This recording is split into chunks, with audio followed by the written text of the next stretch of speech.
Hey guys, welcome back to another episode of Sports Break with Jake. This week I'll be talking about Tiger Woods' recent victory in the Masters, and I'll be bringing on Cole Sherman to talk about if college athletes should be paid.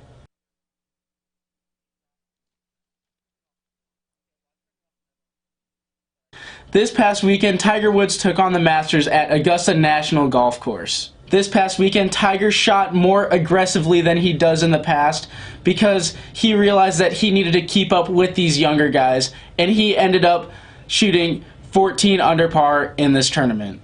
And many other golfers look up to him because he is such a great guy and he is a mentor to all these other players.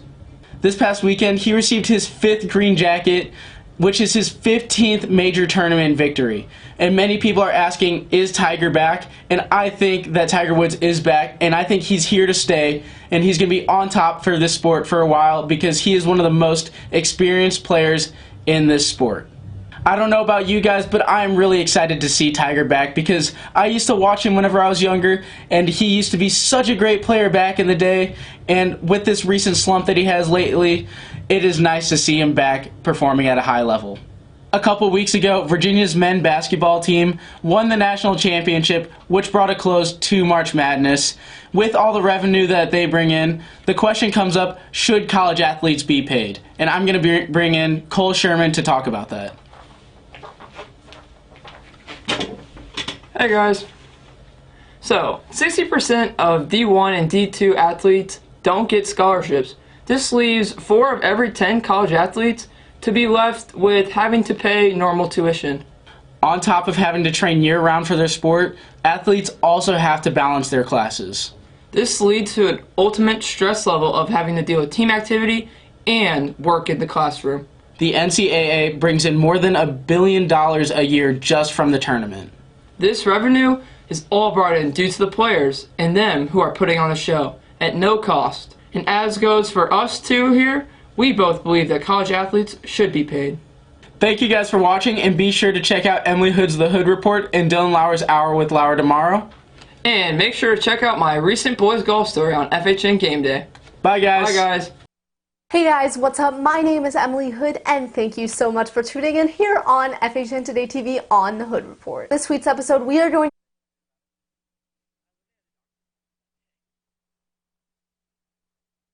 a recap of Coachella 2019.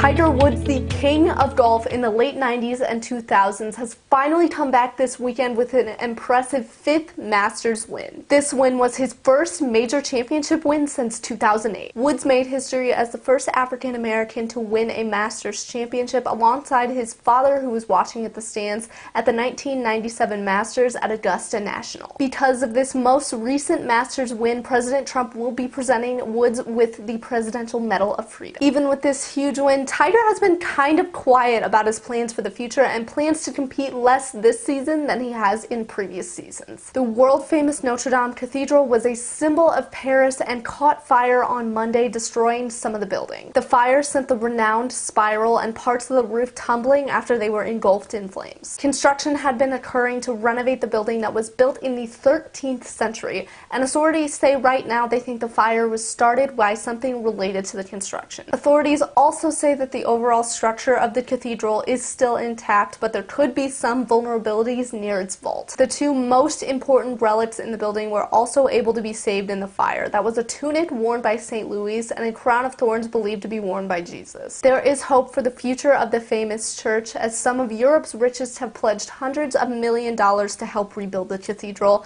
and the effort is also backed by Pope Francis to help heal the city of Paris. And finally, the first weekend of Coachella, one of the most popular U.S. music festivals all year, wrapped up, and of course, there were some headlines about it. Ariana Grande made history as the youngest artist to ever headline the music festival, but unfortunately her set was filled with plenty of technical issues. From sound going out to malfunctions with Nicki Minaj's in-ear pieces, the set was still filled with tons of memorable moments, including a surprise guest appearance by NSYNC. Weekend 2 is going to be filled with even more excitement, as there will be performances by artists you guys probably know, like Childish Gambino and Billie Eilish. Alright, and that is all the stories that we have for you today. Thank you so much for tuning into this week's episode of the Hood Report. As always, catch Sports Break with Jake next week on Thursday. Catch up on all the professional and college sports news from him. And I hope you all have a great week.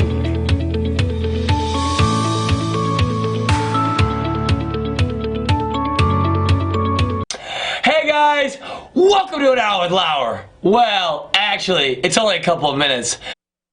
We're talking about the baseball team in their recent game against Fort Zumwalt West, performance of the week, and a look at how the rest of the team.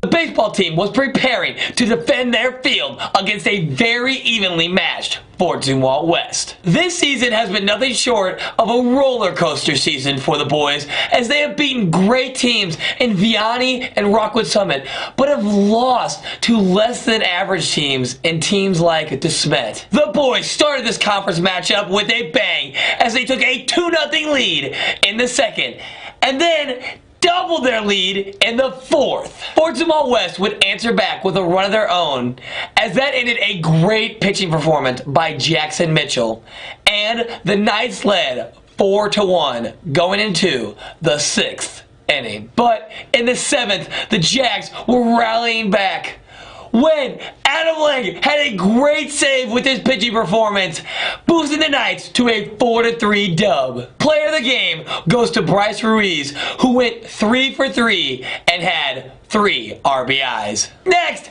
this week's Performance of the Week will be going to the only undefeated team here at Francistown North, and they are known as the boys tennis team. The boys played the Fort Zumwalt South Bulldogs, who came in with a very solid record at 6-3. And the Knights just slaughtered them in a 9-0 blowout, meaning they were flawless in their 3 doubles matches and 6 singles matches. This is the worst loss the Bulldogs have taken all season. The Knights also have notable wins against Francis Howell High and Timberland. Finally, we will now be looking at how some of the other sports teams did throughout this week. Boys volleyball went 2-1 this week with 2-0 wins over Rittner and Fort Zumwalt South and a 2-0 loss against DeSmet. Girls soccer went 1-1 this week as they avenged a loss from earlier this season to Fort Zumwalt West 3-2, but got swept by Holt this season with a loss this week 3-0. And rugby took their first L of the season to DeSmet 19-22 in an absolute nail-biter. Well, that's all for me, guys. Make sure to subscribe and check out Audrey Dickerber's video, Northside News, which drops every Monday. And if you missed it, check out Jacob Delaney's Sports Break with Jake. Thanks for tuning in to An Hour with Lauer. Bye, guys. Another episode of Sports Break with Jake. This week I'll be talking about Tiger Woods' recent victory in the Masters, and I'll be bringing on Cole Sherman to talk about if college athletes.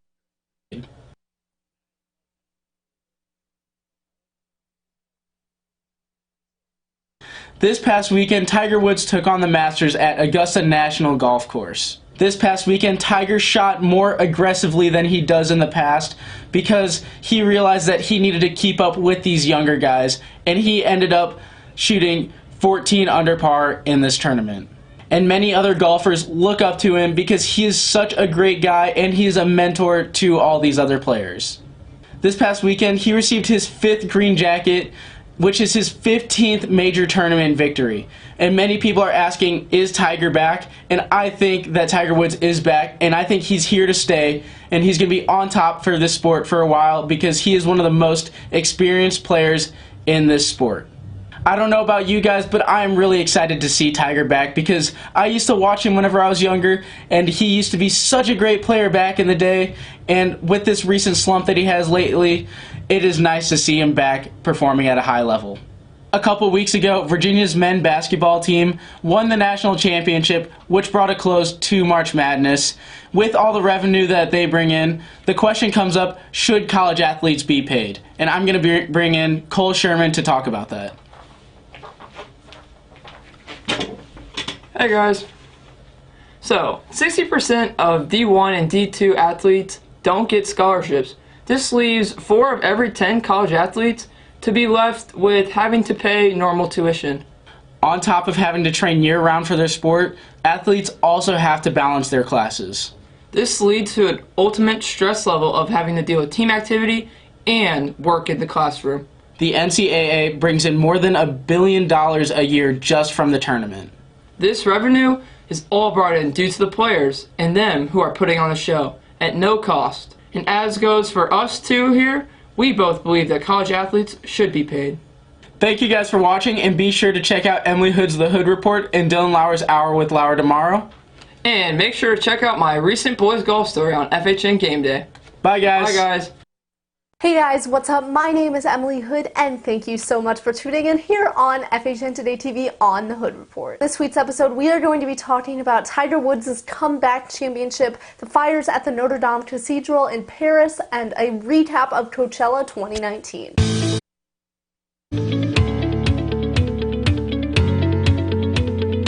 Tiger Woods, the king of golf in the late 90s and 2000s, has finally come back this weekend with an impressive 5th Masters win. This win was his first major championship win since 2008. Woods made history as the first African American to win a Masters championship alongside his father, who was watching at the stands at the 1997 Masters at Augusta National. Because of this most recent Masters win, President Trump will be presenting Woods with the Presidential Medal of Freedom. Even with this huge win, Tiger has been kind of quiet about his plans for the future and plans to compete less this season than he has in previous seasons. The world-famous Notre Dame Cathedral was a symbol of Paris and caught fire on Monday, destroying some of the building. The fire sent the renowned spiral and parts of the roof tumbling after they were engulfed in flames. Construction had been occurring to renovate the building that was built in the 13th century, and authorities say right now they think the fire was started by something related to the construction. Authorities also say that the overall structure of the cathedral is still intact, but there could be some vulnerabilities near its vault. The 2 most important relics in the building were also able to be saved in the fire. That was a tunic worn by St. Louis and a crown of thorns believed to be worn by Jesus. There is hope for the future of the famous church, as some of Europe's richest have pledged hundreds of millions of dollars to help rebuild the cathedral, and the effort is also backed by Pope Francis to help heal the city of Paris. And finally, the first weekend of Coachella, one of the most popular U.S. music festivals all year, wrapped up, and of course there were some headlines about it. Ariana Grande made history as the youngest artist to ever headline the music festival, but unfortunately her set was filled with plenty of technical issues. From sound going out to malfunctions with Nicki Minaj's in-ear pieces, the set was still filled with tons of memorable moments, including a surprise guest appearance by NSYNC. Weekend 2 is going to be filled with even more excitement, as there will be performances by artists you guys probably know, like Childish Gambino and Billie Eilish. Alright, and that is all the stories that we have for you today. Thank you so much for tuning into this week's episode of The Hood Report. As always, catch Sports Break with Jake next week on Thursday. Catch up on all the professional and college sports news from him. And I hope you all have a great week.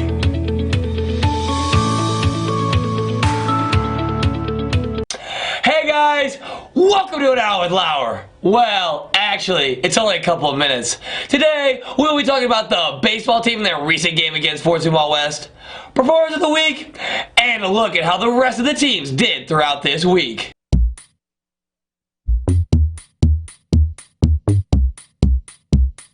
The baseball team was preparing to defend their field against a very evenly matched Fort Zumwalt West. This season has been nothing short of a roller coaster season for the boys, as they have beaten great teams in Vianney and Rockwood Summit, but have lost to less than average teams in teams like DeSmet. The boys started this conference matchup with a bang as they took a 2-0 lead in the second, and then doubled their lead in the fourth. Fort Zumwalt West would answer back with a run of their own, as that ended a great pitching performance by Jackson Mitchell, and the Knights led 4-1 going into the 6th inning. But in the 7th, the Jacks were rallying back when Adam Lang had a great save with his pitching performance, boosting the Knights to a 4-3 dub. Player of the game goes to Bryce Ruiz, who went 3 for 3 and had 3 RBIs. Next,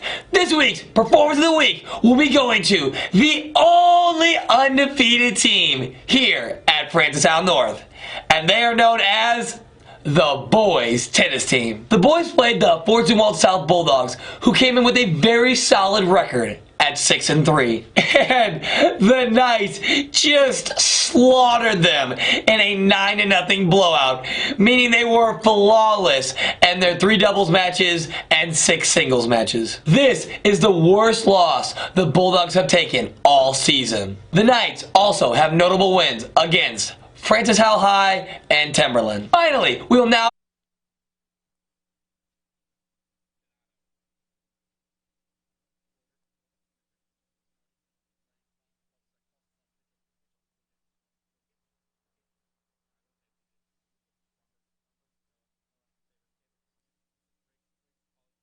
but got swept by Holt this season with a loss this week, 3-0. And Rugby took their first L of the season to DeSmet, 19-22 in an absolute nail biter. Well, that's all for me, guys. Make sure to subscribe and check out Audrey Dickerber's video, Northside News, which drops every Monday. And if you missed it, check out Jacob Delaney's Sports Break with Jake. Thanks for tuning in to An Hour with Lauer.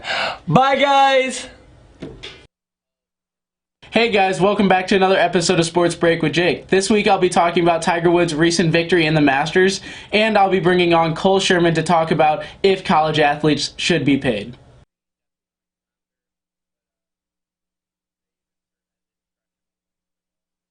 This past weekend, Tiger Woods took on the Masters at Augusta National Golf Course. This past weekend, Tiger shot more aggressively than he does in the past because he realized that he needed to keep up with these younger guys, and he ended up shooting 14 under par in this tournament. And many other golfers look up to him because he is such a great guy and he is a mentor to all these other players. This past weekend, he received his 5th green jacket, which is his 15th major tournament victory. And many people are asking, is Tiger back? And I think that Tiger Woods is back, and I think he's here to stay, and he's going to be on top for this sport for a while because he is one of the most experienced players in this sport. I don't know about you guys, but I'm really excited to see Tiger back because I used to watch him whenever I was younger, and he used to be such a great player back in the day, and with this recent slump that he has lately, it is nice to see him back performing at a high level. A couple weeks ago, Virginia's men's basketball team won the national championship, which brought a close to March Madness. With all the revenue that they bring in, the question comes up, should college athletes be paid? And I'm going to bring in Cole Sherman to talk about that. Hey guys. So, 60% of D1 and D2 athletes don't get scholarships. This leaves 4 of every 10 college athletes to be left with having to pay normal tuition. On top of having to train year-round for their sport, athletes also have to balance their classes. This leads to an ultimate stress level of having to deal with team activity and work in the classroom. The NCAA brings in more than $1 billion a year just from the tournament. This revenue is all brought in due to the players and them who are putting on the show at no cost. And as goes for us two here, we both believe that college athletes should be paid. Thank you guys for watching, and be sure to check out Emily Hood's The Hood Report and Dylan Lauer's Hour with Lauer tomorrow. And make sure to check out my recent boys golf story on FHN Game Day. Bye guys. Bye guys. Hey guys, what's up? My name is Emily Hood, and thank you so much for tuning in here on FHNtoday TV on The Hood Report. This week's episode, we are going to be talking about Tiger Woods' comeback championship, the fires at the Notre Dame Cathedral in Paris, and a recap of Coachella 2019.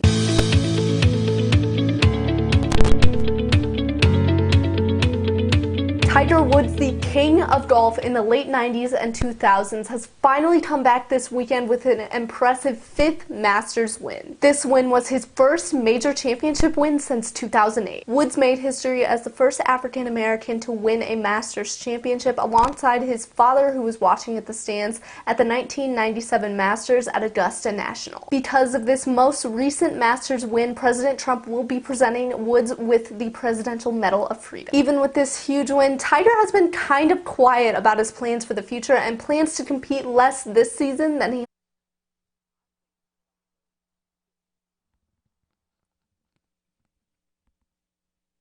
of the building. The fire sent the renowned spiral and parts of the roof tumbling after they were engulfed in flames. Construction had been occurring to renovate the building that was built in the 13th century, and authorities say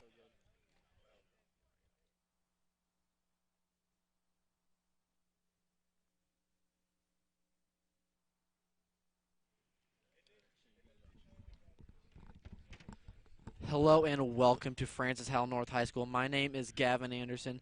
Joined alongside me is Jordan Malovchek to bring you today's varsity baseball matchup between the Francis Howell North Knights and the Rockwood Summit Falcons.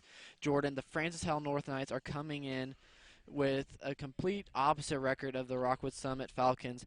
The Francis Howell North Knights coming in with a record of 7-15 with a 2-7 record in their conference, and the Rockwood Summit Falcons are coming in with a record of 19-4 and they're 5-1 in their league in the Suburban Conference, the Suburban Yellow Conference. Jordan, what are these two teams as far as pitching wise matched up, as the North Knights are going to bring on Nolan Hudson to pitch, and then the Falcons are going to bring on Ryan Palumbo to pitch? As you were saying, Gavin, Nolan Hudson's coming in to pitch for the North Knights.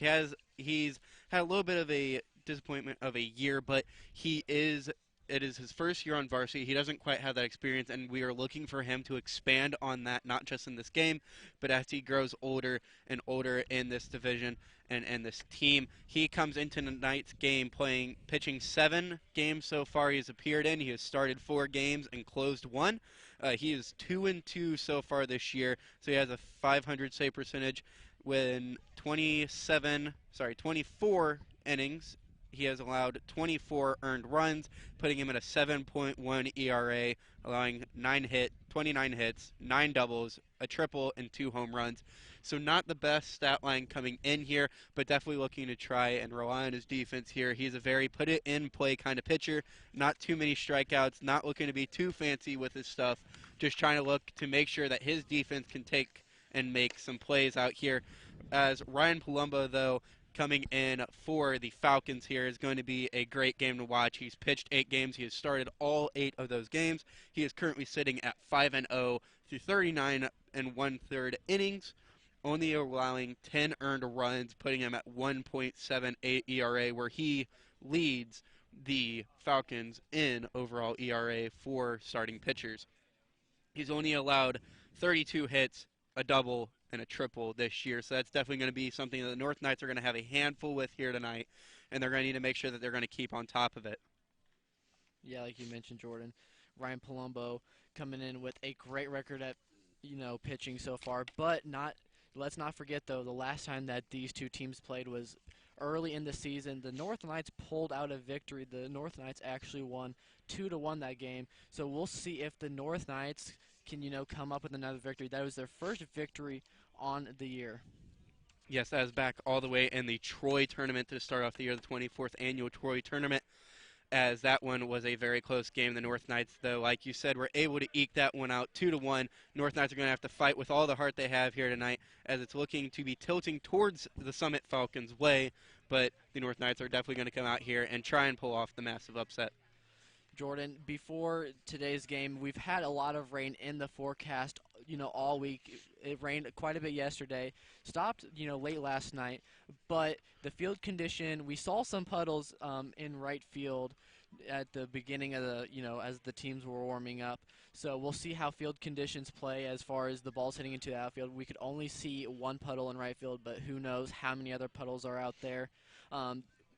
The North Knights did get rained out yesterday, so they did have a night off after a doubleheader on Wednesday. Yes, as you were talking about, just the fact that they got their game rained out yesterday. They did play on Tuesday against Central Spartans, but that one coming in at a loss at 10-7 in favor of the Spartans. But the North Knights coming off of a day of rest may help them here in this game as they were looking to have 4 straight games in 4 days, but that's not going to be the case here now. But as you were talking with the weather, not only has that inhibited them to have a practice yesterday outside, but as you said, the puddles in the outfield, that's going to mess with fielding in the back. Being able to run and track balls. If you step in a puddle, it's really going to give you a quick jar, and that might throw you off on your tracking, or just having a ground ball basically stop 20 feet further in front of you than you were really thinking it was. Jordan, let's go over the starting lineup for Summit. Batting first is Sean Barnett, then followed by Cole Robinson, Jeremy Skork as 1, 2, 3, Andrew Klump, Jack Meyer, Nathan Humphrey is 4, 5, and 6, and the rounded off at the end is Noah Sinato, Matthew Haley, and Brandon Wingebach. Yeah, the North Knights are definitely going to have a big handle there in those first 4 batters, definitely headlined by Cole Robinson, who has a 403 batting average and a 495 on-base percentage. It's going to be a big thing for the North Knights here as we get ready for the first pitch from Nolan Hudson. Nolan Hudson, as we mentioned, looking to bounce back his first year at Varsity. So he's still looking to get that experience here at the varsity level. The majority of this team has been run by underclassmen, the sophomores and juniors. So it's going to be exciting to see these players come up here in the next couple years for the varsity team. As the umpire now gives the okay to start play, looked like he was checking something out on the mound there, but it all is looking as well as we are set to play ball.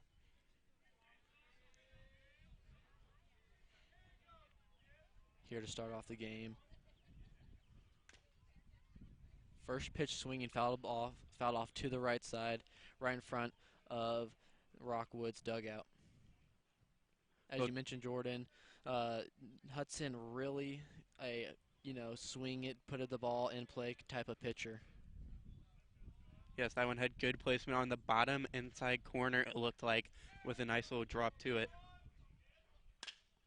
Right up the middle. That is going to be a single up the middle for Barnett. Hudson almost getting his glove on it, and that is going to lead off this game with a single. Yes, that's not how the North Knights are wanting to start with one. They don't want people on base. They want to be making sure that they're going to limit this, especially since Hudson is such a young pitcher. They want to make sure that they're not going to let the Summit Falcons get under his skin. Cole Robinson coming in here to bat now for Rockwood Summit.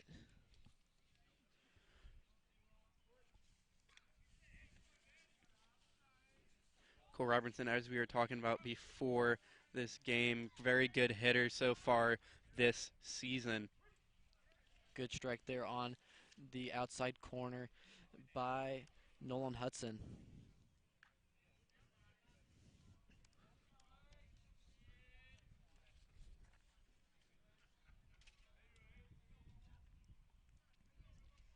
Hudson takes a look over at Barnett. Fly ball just back behind us, and that is going to make the count 0-2 for Robinson. Barnett getting a good lead over there at first base. Hudson taking a look over there, see if Barnett's going to do anything, but Barnett didn't take off there. Yes, he is getting a very comfortable lead over there, but he is a smart runner. He is their leadoff runner. Obviously, that is a position that takes a lot of skill, as McLaughlin looks to possibly throw down there, but choosing to go against it, as that's going to be the first ball of Hutchins.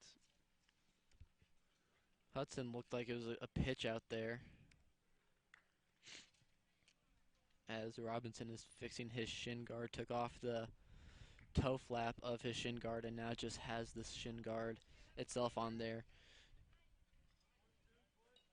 1-2 count to Cole Robinson.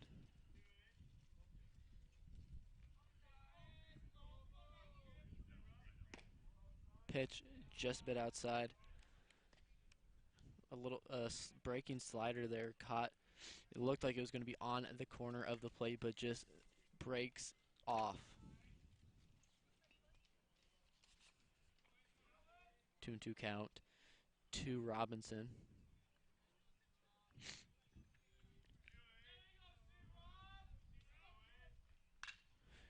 Great curveball over there. That ball looks like it's going to stay in play. Nope, did stay in play.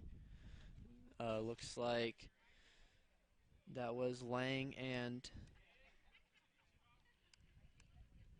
McLaughlin couldn't quite communicate. They thought that each player would have the ball, but that is going to give Cole Robinson another opportunity here. Quite frustration shown there as it was just a little bit of disbelief. The ball literally fell right in between the two players. Maybe thought that they were a little too far over, or maybe there was just a miscommunication on whose ball that was. But there should have been somebody to step up and call for that and take that, because that should have been an out for the first out of the game. That's a big part of these baseball games is communication. You're going to have to call a ball off, going to have to call somebody else, so that's going to happen. And that hits Robinson in the head, and the ball flies over the back fence and actually out of play. That's scary to see there. As first base coach asks Robinson if he's okay, Robinson says he is fine, and that is going to bring up Jeremy Shork, the catcher here for Rockwood Summit.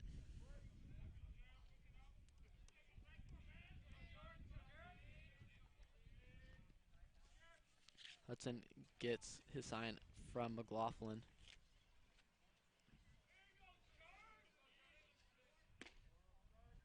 Ball just a bit outside to Sork for ball one.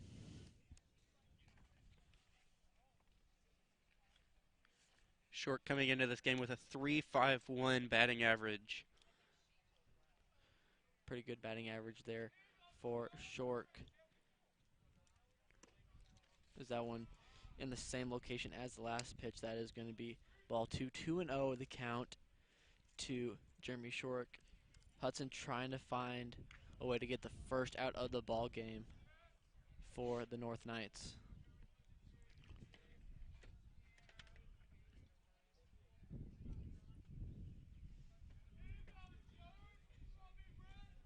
Hudson's pitch.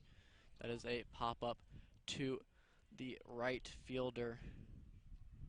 As you see those puddles coming into play in that right field, but Barnett out at second, going to hold on to that one as number 15, Jackson Mitchell, makes the catch for the North Knights, putting it at 1 out here in the top of the first.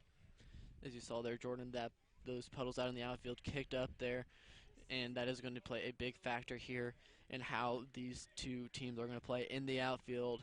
Going to have to find a way to track the ball well, especially with those puddles. This is going to bring up Andrew Klump, the right fielder, to bat for Summit. Klump coming in with a .357 batting average, a .416 on base percentage, so it's definitely a man you want coming up right now as he has men in scoring position, as that one is going to be called a ball. Nice change up there by Hudson, but unable to fall in, just a bit high there.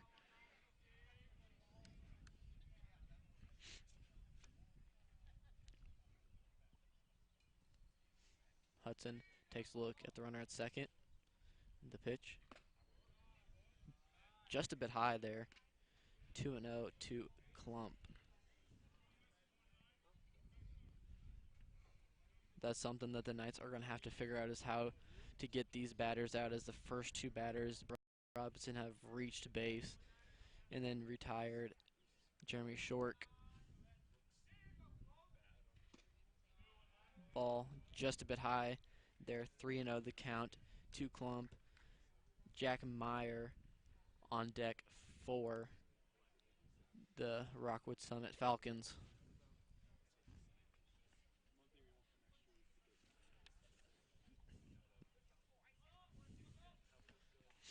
Hudson takes a sign from his catcher. That catches the inside corner. There to put this count at 3-1. Klump taking that pitch all the way there.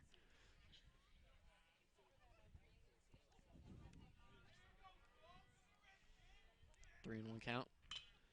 Good inside corner pitch, as this one should be dealt easily by first and second baseman, as Adam Lang, the first baseman for the North Knights, is going to take that one for the second out of the game here.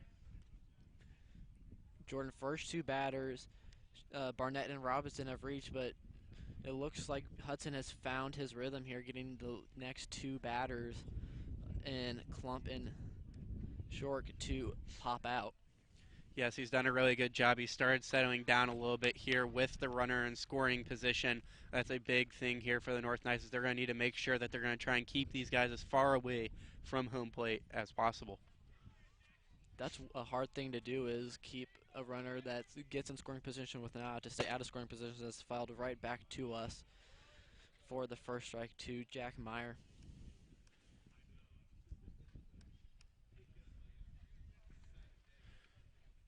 Hudson already throwing 16 pitches here in this inning, 8 of those being strikes and 8 being balls so far. That is something that Hudson's going to want to do, is keep that ball count down.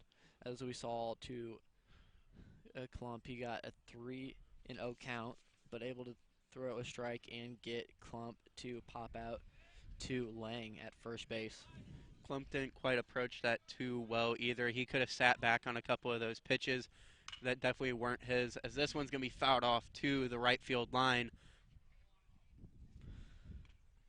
Almost in the freshman field bullpen.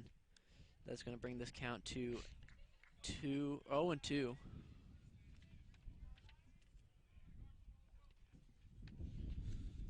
With an 0-2 count, Hudson can play with a couple pitches here,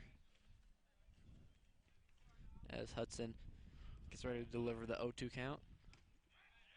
He's going to throw down to first base, and it is going to be called safe. That's number 8, Cole Robinson, with a good leadoff down there. McLaughlin thinking he might have had a chance to, and it was a pretty close play, just off a little bit. If he could have gotten the throw just a little bit more to the left, as it looked to be on the opposite side of the base from where he wanted it, but still a very close play. That's another pitch that looks like for the North Knights. It looks like the Knights are trying to experiment with some pitch outs. Almost got him there, like you said, just the ball on the right side of the bag. If he would have got the ball on the opposite side, he could have gotten him out, it looks like. And that ball is just going to be just a bit high. That's going to even the count here at 2 apiece. Although that is a little bit of a questionable call there with the 0-2, not just the 0-2 count, but also with 2 outs. You're not necessarily looking to get the people on base. You do want to focus on that batter. My favorite saying 2 on, 2 out, and the 2-2 count here. Umpire's going to say that Meyer has got a piece of it, so that it is going to say a 2-2 count here in the top of the first inning. Rain has stayed out of the forecast. It is cloudy here and a little windy here. Wind looks like blowing in from right field. That's definitely not going to help with hitting today, as that's going to be blowing the ball back in to the field. So we're not looking to have too many home runs today unless somebody can really get a bat on one. That ball in the dirt. That is going to be a full count here to Jack Meyer. That's going to send the runner Barnett and Hudson on the move here. So Jack Meyer is going to look to get the ball in play and score a few runs here for the Summit Falcons.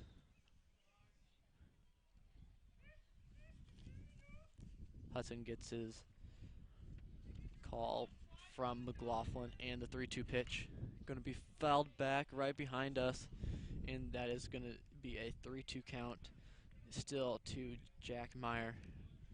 Meyer with a pretty good at bat here so far, fouling off a couple pitches and staying alive. Yes, definitely. He's fouled off a good 3 so far here, and he sits right now at 18 RBIs, trying to look if he could add his man out on second out there, and Sean Barnett trying to get him around to take an early lead that could put some pressure on the North Knights defense, as that's going to be picked off over to Robinson from Hudson, but no luck.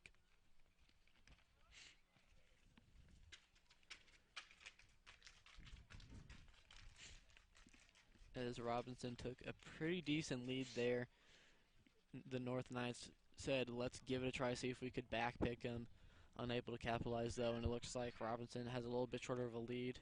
And strike 3 called by the home plate umpire on the inside corner, and that is going to retire the side for the Summit Falcons. Jordan Hudson came into this inning, giving up a single and then a hit by pitch, but able to retire the side 1-2-3 after that. Yes, that's a big thing for him as he settled in after that early hit, maybe even a little bit rattled. But even though that hit by pitch just looked like it was a complete accident, shaking his head afterwards, the ball looked like it slipped out of his hand. Obviously, I don't believe there was any ill intent there by Hudson, just making sure that he needs to get that control back. He is a young pitcher, so those little bumps and bruises are going to happen, and hopefully he can just hold that down and keep that from happening. But a good job coming back and after that and getting those 3 straight. They had a good opportunity over there in right field to possibly advance the man to third, but they did a good job of holding them off there in the latter part of that first. And Jordan, as Ryan Palumbo gets ready to start this bottom of the first inning, the batting order for the Francis Howell North Knights looks like this. Leading off is Bryce Ruiz, Logan Minter, Tanner Lukic, Chase Holder, Tyler McLaughlin, Adam Lang, Jake Zinaldi, Connor Noah, and Jackson Mitchell, and that it will be the starting 9 for your Francis Howell North Knights.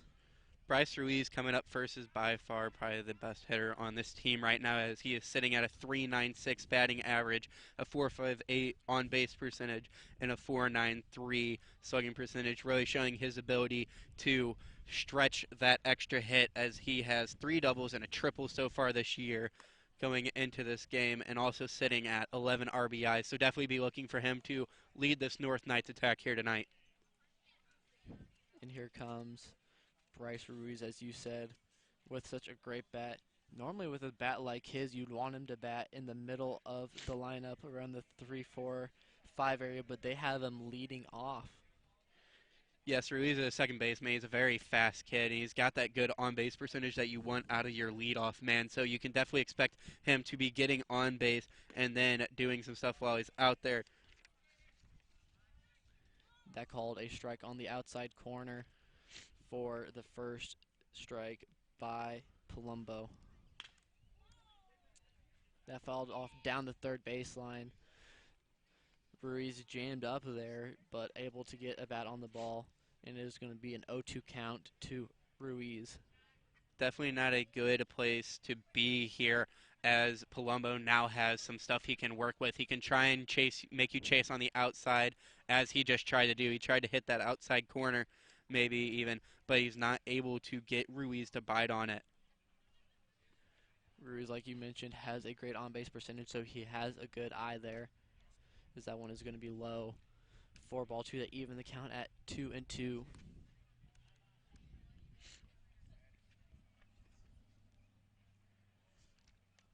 and two count to Ruiz as he gets ready. That's Ryan Palumbo to get Bryce Ruiz swinging there for the first out of the inning here in the bottom of the first, and Logan Minter coming up to bat. Logan Minter also has great speed there, another great candidate for that top 3 in the batting order. He can get on base, he can steal bases. As you see there, there is going to be the bunt, and great pick over there by the first baseman, Cole Robinson, for the second out.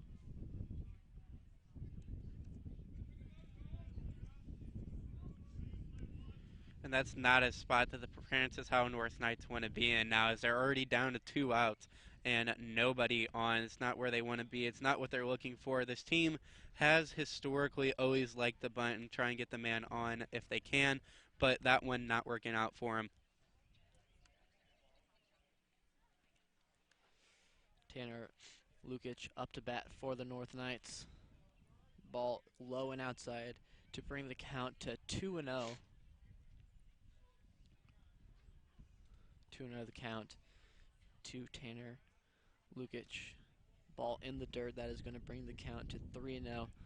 Lukic probably going to take this 3-0 pitch, make Palumbo throw a strike here. As that one's going to be high, as that is going to be the first walk of the game for the North Knights. The first base runner, Tanner Lukic. And now Chase Holder coming up to bat for the North Knights. Holder has been playing varsity for a couple years now. He knows what it takes to play here at the varsity level, and he has a runner at first with 2 outs. Let's see if Chase Holder can do anything, as that is going to be a quick pickoff move to Lukic. Palumbo almost throws the ball behind the first baseman. Could have been trouble for the Summit Falcons. That ball ripped and out of play down the right field side. Holder sitting at a 283 average here so far this year with 17 hits, just trying to look to maybe move his teammate Lukic over. The 0-1 pitch. Caught the bottom right corner of the strike zone. Holder didn't look like he agreed with that call too much. It is going to put him at an 0-2 count, which gives Palumbo some room to work with some pitches here. The 0-2 pitch. Catcher setting up outside there, trying to maybe get that outside corner again. It looks like that's where he's liking to favor in that 0-2 count area, but not able to hit it on that one, not able to get Holder to chase either. That is going to be in foul territory and unable to be caught by the right fielder. That is Andrew Klump. Oh, he got a glove on it, but unable to come up with the ball. As I always say, if you're able to get your glove on it, there's no reason that ball shouldn't be caught. That one, a sore one for the Summit Falcons. They're hoping now that that won't come back to bite them in the butt. Good pitch by Palumbo, but great way to get the bat on the ball by Chase Holder, which gives them another opportunity here to make something happen. As that one's going to be hit right over the second baseman, as that one is going to be caught. And that is going to retire the side here for the Francistown North Knights. We are going to the top of the second inning with the 6, 7, and 8 hitters coming up in Nathan Humphrey, Noah Sinato, and Matthew Haley.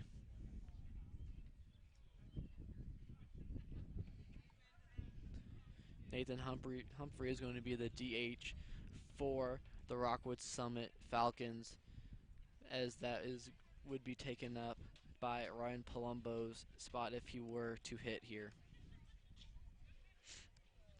Through that first inning, though, Ryan Palumbo looked really strong for the Falcons, only taking a strong inning there by Palumbo, as we were expecting coming out here, being able to silence the North Knights a little bit. And we are definitely looking to the pitchers here in this game to definitely decide how it is going to end.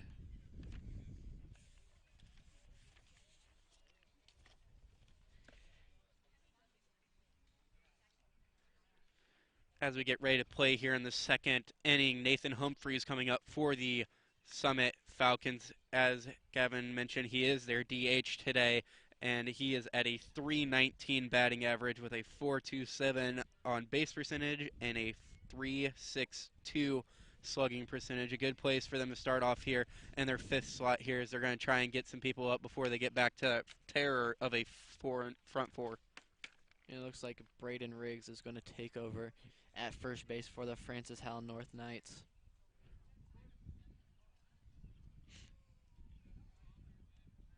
And here's the first pitch by Hudson.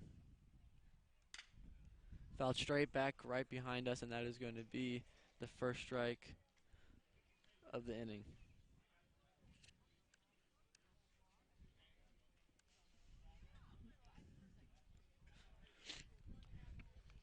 coming into this inning, Hudson's was already at 23 pitches, so he's definitely going to make sure that he's trying to limit that pitch count here in the second inning, not wanting to go through that starter too quickly. And that ball just a bit low, but did catch the inside corner. That is going to be ball one for Hudson.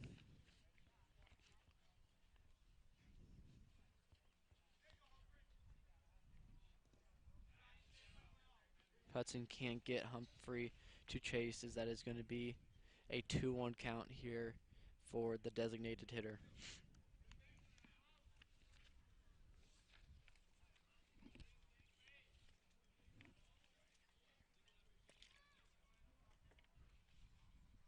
Hudson with the 2-1 pitch.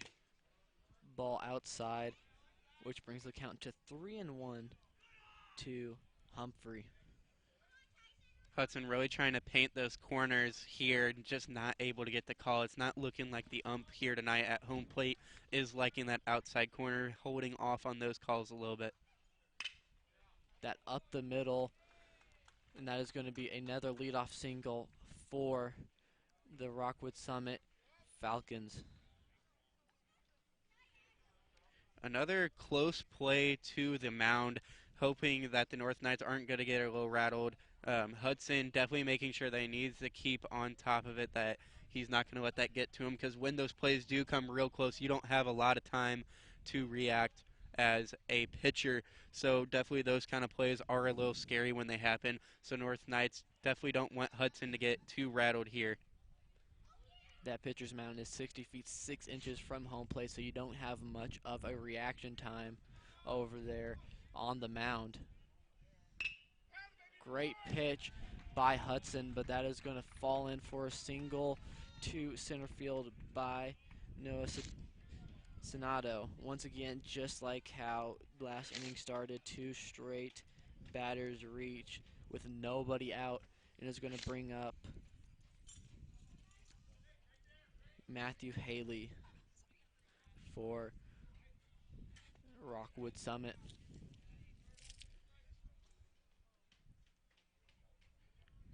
Haley is the shortstop tonight here for Rockwood Summit.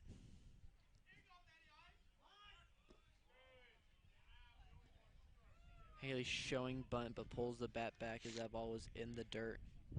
Definitely would be a good time for it here, trying to get anything going.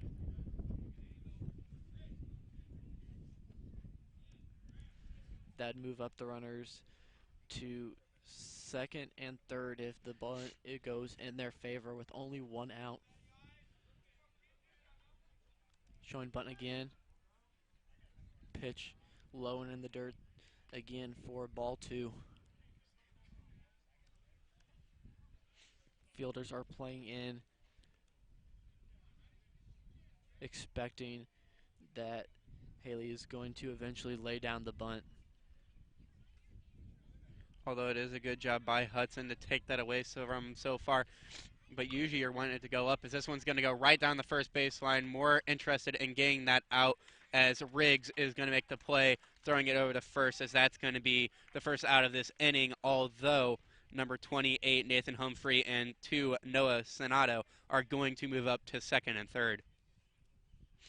That puts runners in scoring position for Rockwood Summit. That is going, we're going to see if the number 9 hitter, Braden Winneback, can do something here for Rockwood Summit.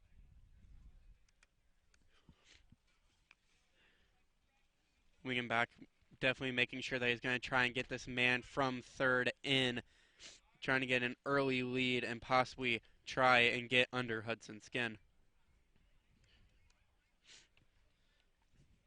As you mentioned earlier, Jordan, this is Hudson's first year playing here at Varsity, and he's definitely getting the experience here on the mound. As that one is going to be low and inside.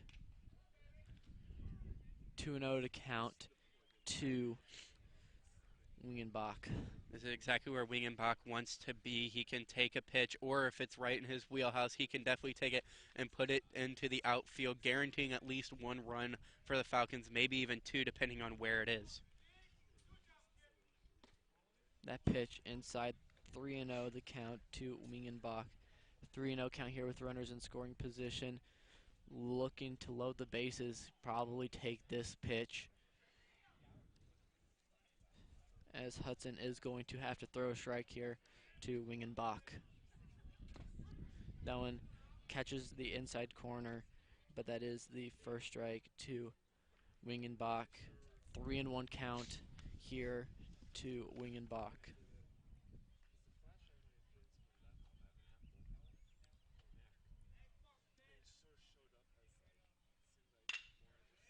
As that's going to be a great catch out there by Bryce Ruiz, but not able to turn two there. Great reaction play by Ruiz there, as that one was out to him very quickly off the bat. Yeah, great catch over there to save a run and possibly two there, as that was heading for the right field gap. That is going to be the second out of the inning.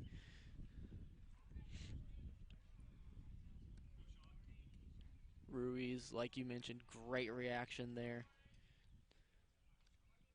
to save a run or two, as there's now 2 outs here in the top of the second inning. Sean Barnett coming back up last at bat. He was able to get that single up the middle, but this one is going to be retired, as that's going to be a ground out to third baseman. Nice 6-3 put out there. And just like last inning, Jordan, first 2 hitters get on, and then Nolan Hudson able to retire the side just like that when runners were scoring in scoring position. They even had a runner at second and third. Looks like Rockwood Summit would have had an easy scoring opportunity. Great catch by Bryce Ruiz to save 1 run or possibly 2 as I was heading for the gap. Not just even necessarily making the catch, but the ability to get in front of it and just knock it down is what they really needed. They needed to keep that one in the infield. I don't think the runner would have gone from third, just in the fear of, as that may have gotten them 2 outs there, as a little mistake over there, as a Summit player is going to get hit in what looks like the left hip during a warm-up over on the far side. That looked to be number 1, Jake Morris, who hasn't played yet in this game, but you definitely don't want to lose a player, especially in a warm-up, though. That was Braden Winneback who threw that one from the third base side and just kind of overthrew his first baseman there and hit his player in the back. Although it looks like Morris will be okay, as he has a little bit of a limp going back into the dugout for the Falcons. But we are going to get set here going into the bottom of the second. Your How North lineup: catcher Tyler McLaughlin, first baseman Adam Lang, who has actually been replaced by Braden Riggs, and then your DH for tonight, Jake Sinaldi.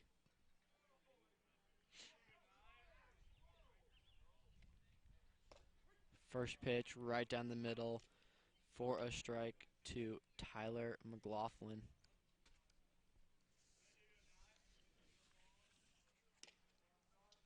Ball just a bit outside, called by the umpire. That first strike is definitely really important in that bat, as that's going to give you the say what's going to happen, as now, since you only need 3, he has now put up 2 on him, and now McLaughlin's going to have to go into that defensive position on the plate. Ball going to be low. That's going to even the count to 2-2.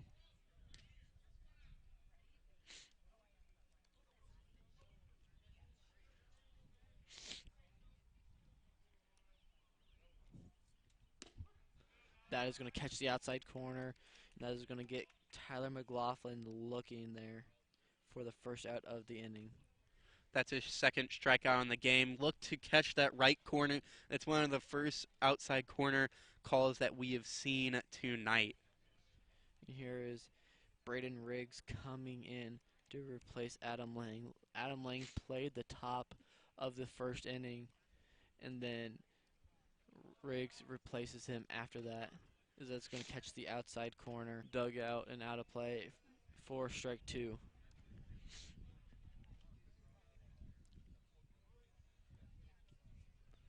The 0-2 count. That pitch is going to be outside for the first ball to Riggs. 1-2 the count on Riggs. The North Knights looking to capitalize here as they haven't had too much offense so far yet today.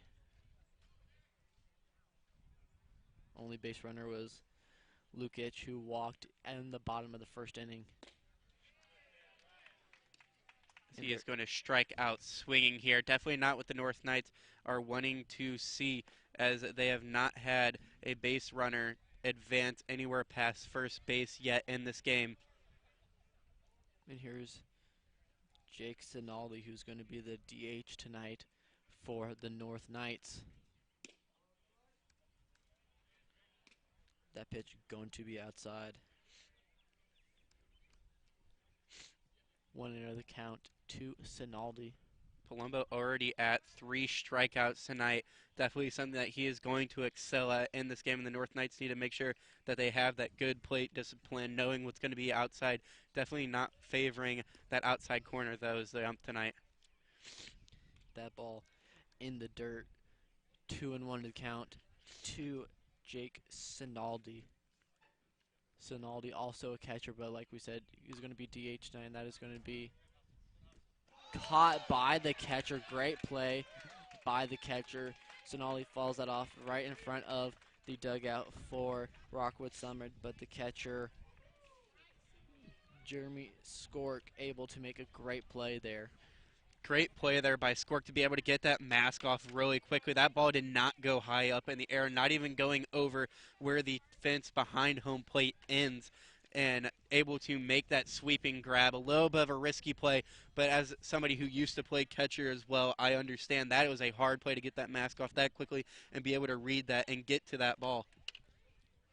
Yeah, Jordan, like you mentioned, we've both played baseball here at Francis Howell North, both of us playing freshman year JV or freshman year C team baseball, and then so we've seen a lot of these kids, a lot of these seniors playing here tonight. As for Rockwood Summit, they're going to have Cole Robinson to lead off the inning. Last time Cole came out of the bat, it was a scary pitch up and in and hit him on the head, and the ball ended up carrying out of the field of play. Yes, it's definitely going to stick in his mind a little bit, but I don't think it's going to scare him too much as the strong hitter that he is.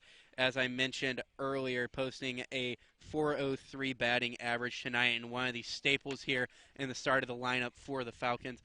Big man definitely looking to try and get something going here for the Falcons, as they've had a pretty consistent run here in these first 2 innings and getting their first 2 men on, but they need to make sure that they're going to start closing this out if they want to, as they've had the first 2 men get on in both innings, but then sacrifice the next 3.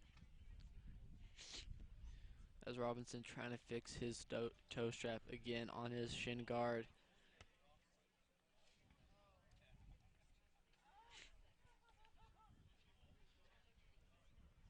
Nolan Hudson coming into this inning with 37 pitches, sitting at 18 strikes and 19 balls. He's definitely going to want to make that ratio more towards the strikes area if he wants to continue doing well in this game. This game kind of like the last game that they played against each other. Really tight game here from both sides. Zone is popped up to the first base side. And great play over there by Braden Riggs. As a first baseman myself, that is definitely not an easy play.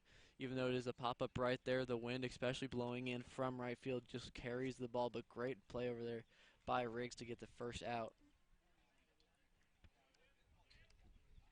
And something that for the first time happened today for the North Knights is Nolan Hudson has retired the first batter of the inning. As Jeremy Skork comes up to the plate, and that is going to be outside for a ball.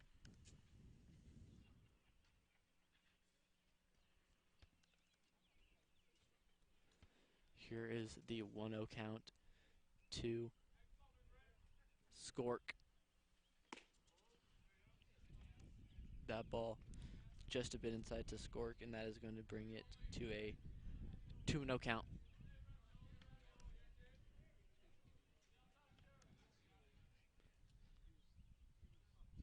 Skork flied out to the right fielder last time up, and that ball is in.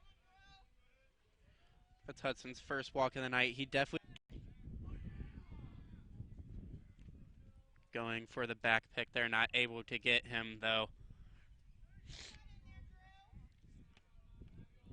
As with Skork being the catcher, he does have a courtesy runner here.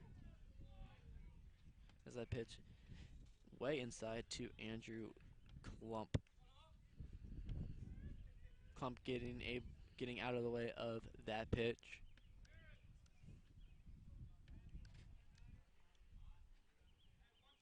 First pitch strikes are going to have to be a must for both sides, as that one is going to be fouled out of play here on the first base side right behind Summit's dugout.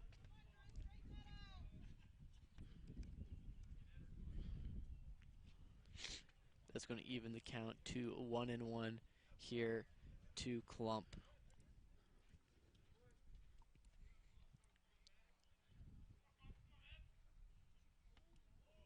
Hudson takes a look at the runner at first.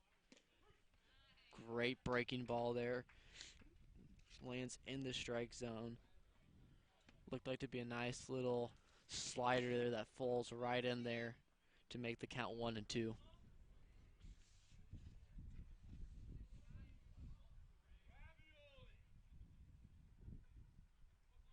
The 1-2 count to Klump. As he's going to take off and be able to get that steal, rounding second, not looking to go to third as that one was in the dirt. A poor pitch there by Hudson, not able to bring that up and give his catcher McLaughlin at least a chance, as that is going to move up.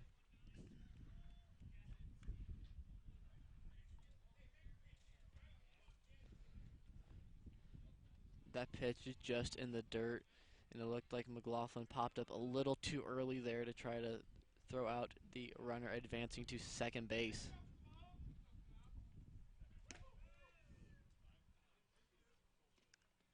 That pitch going to be high, and that brings us count to 3-2.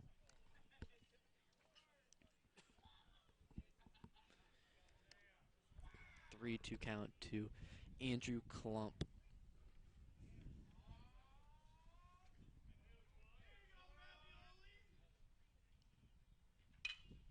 That pitch going to be popped up, and that is going to be Braden Riggs again with the catch. He looks like he lost the ball up there in the clouds a little bit, but able to come up with that ball. Good job by Riggs to be able to still track that ball up there, as it is a little hard with the gray overcast. You can lose that ball pretty quickly up in the clouds. That is the second pop out to Riggs this inning, as it's going to bring up Jack Meyer. Last time he was up, it was a called third strike on the inside corner looking.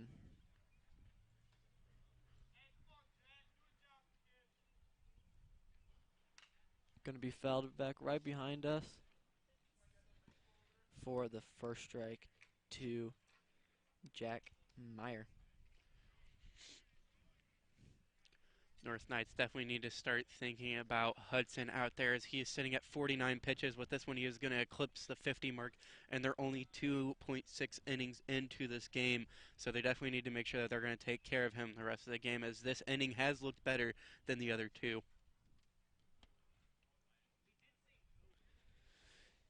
Yes, they are. They're going to want to keep his arm nice and loose, and that they're not going to want to overwork him here. Especially with the cold that is out today. It is a little bit chilly here at FHN North Stadium, and it definitely hurts pitchers to have to go out there inning after inning, letting themselves get cold a little bit maybe while their team is batting. But the North Knights definitely need to make sure that they're going to be paying attention to him, keeping him warm on such a breezy day.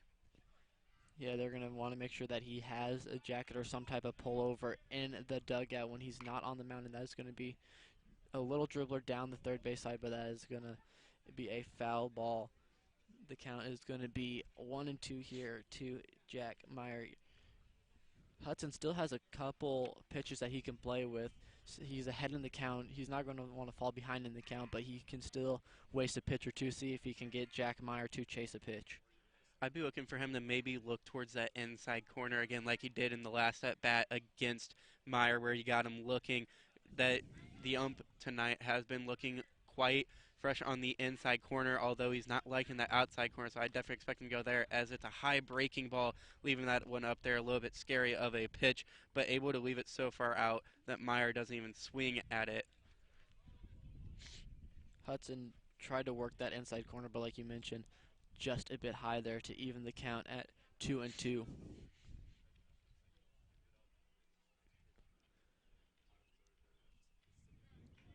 The 2-2 count to Jack Meyer. That one is going to be fouled off right behind us here, and that is going to leave the count still 2-2 to Jack Meyer. Hudson in a good place right now, showing some good control so far this inning.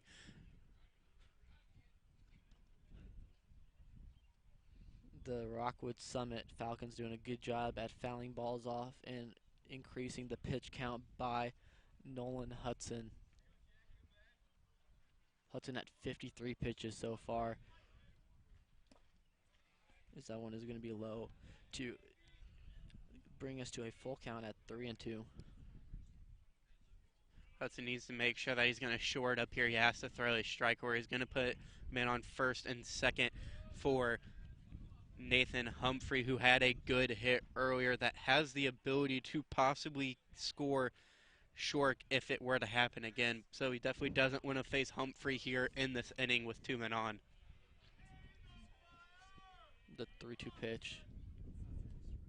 That one, a good pitch, but unable to get Meyer to swing, and that is going to put runners at first and second with 2 outs.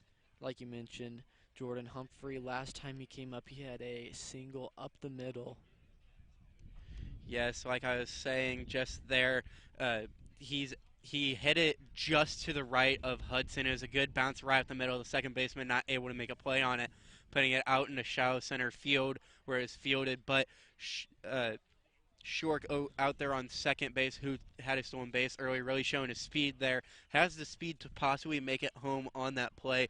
Maybe they would hold him back a little bit since it is so early in this game that they would want to sacrifice the run just to make sure that they can continue this. As this one's going to be hit up the middle again, center fielder going in for it, as that is going to be caught by center fielder Logan Minter, able to save a run there as we are going to go to the bottom of the third. Great play by Minter. He uses that speed. He read the ball perfectly. He took 1 half step backwards, as they teach you early on, and then just charges forward. Looked like the ball was going to die in there, but able to stay up just enough for Minter to get that in his glove. Yes, quick at bat there. Only 1 pitch for the strike. Able to get that out, though. Good job by the North Knights to be able to get that going for him, as Palumbo is going to come back out for the Falcons here. And for the Knights, it's going to be the 8, 9, and 1 hitters, as it's Connor Noah, Jackson Mitchell, and then Bryce Ruiz. The North Knights definitely need to make sure that they're going to start getting some more offensive force. They've only had 1 runner on base, and that was Tanner Lukic on a walk back in the first inning in that 3 slot. But then quickly, the Falcons were able to put any hold on to hope for a run there out, as Chase Holder popped out to second base in a good line-out hit. As we mentioned earlier, Jordan, Bryce Ruiz, one of the better hitters on this night's team. So Connor Noah and Jackson Mitchell are going to try to look to get on base here and get in scoring position for Bryce Ruiz and see if he can give the Knights the first run of the game.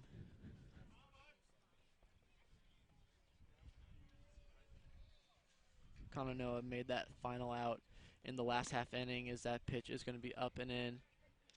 Catcher wanted it peeled, but definitely was not a swing by Connor Noah. Noah coming into this with only a 1.63 average, definitely trying to look to make that a little better here. That pitch catches the outside corner, but it is called a strike. This one popped up out to center field mid, as that one is going to be handled easily by center fielder for the Falcons, Sean Barnett. One center fielder pops out to another. Excuse me. Connor Noah is the left fielder. That wind still kind of blowing in from right field into home plate, so that is definitely going to carry the ball and keep the ball in play.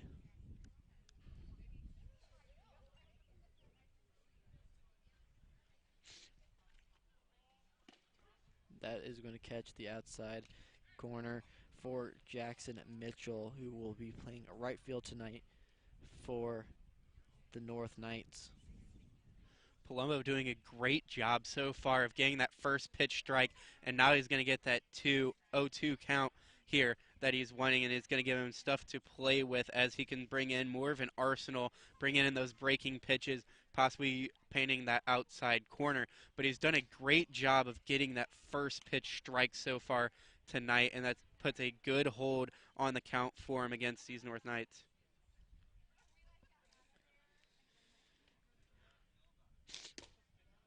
That ball just a bit low, called by the umpire, which is going to bring it to a 2-2 count. With Palumbo being ahead in the count, he had a couple pitches to work with, unable to get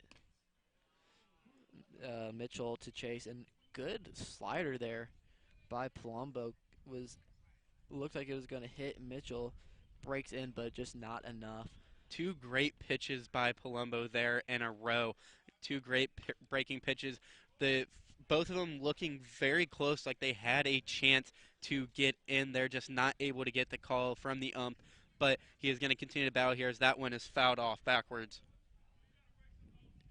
Good job by Mitchell to get a piece of the ball to stay alive here.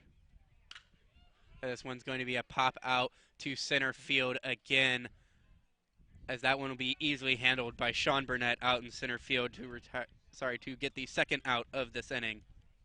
As that brings up Bryce Ruiz here.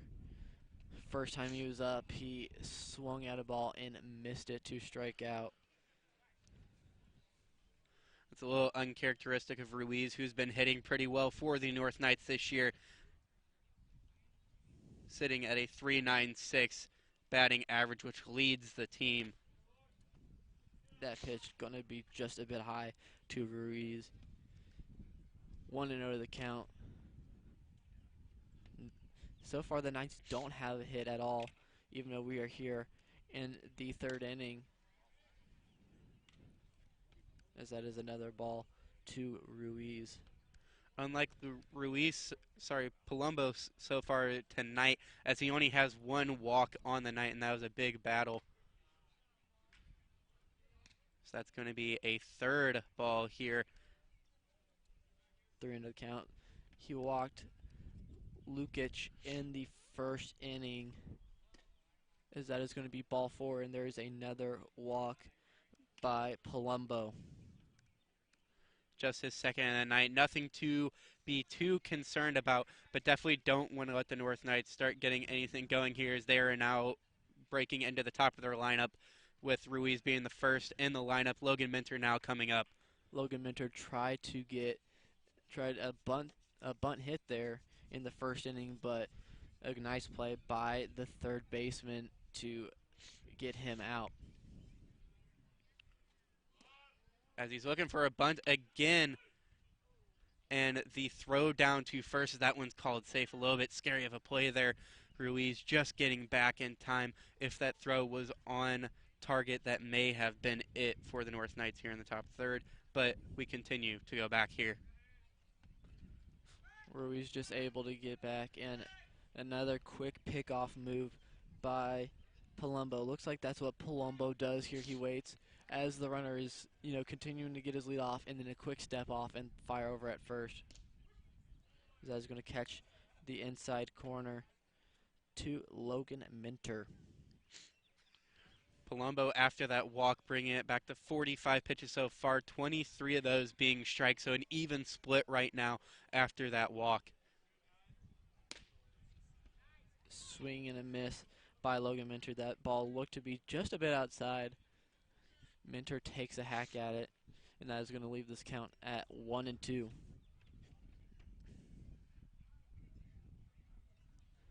1-2 count to Minter.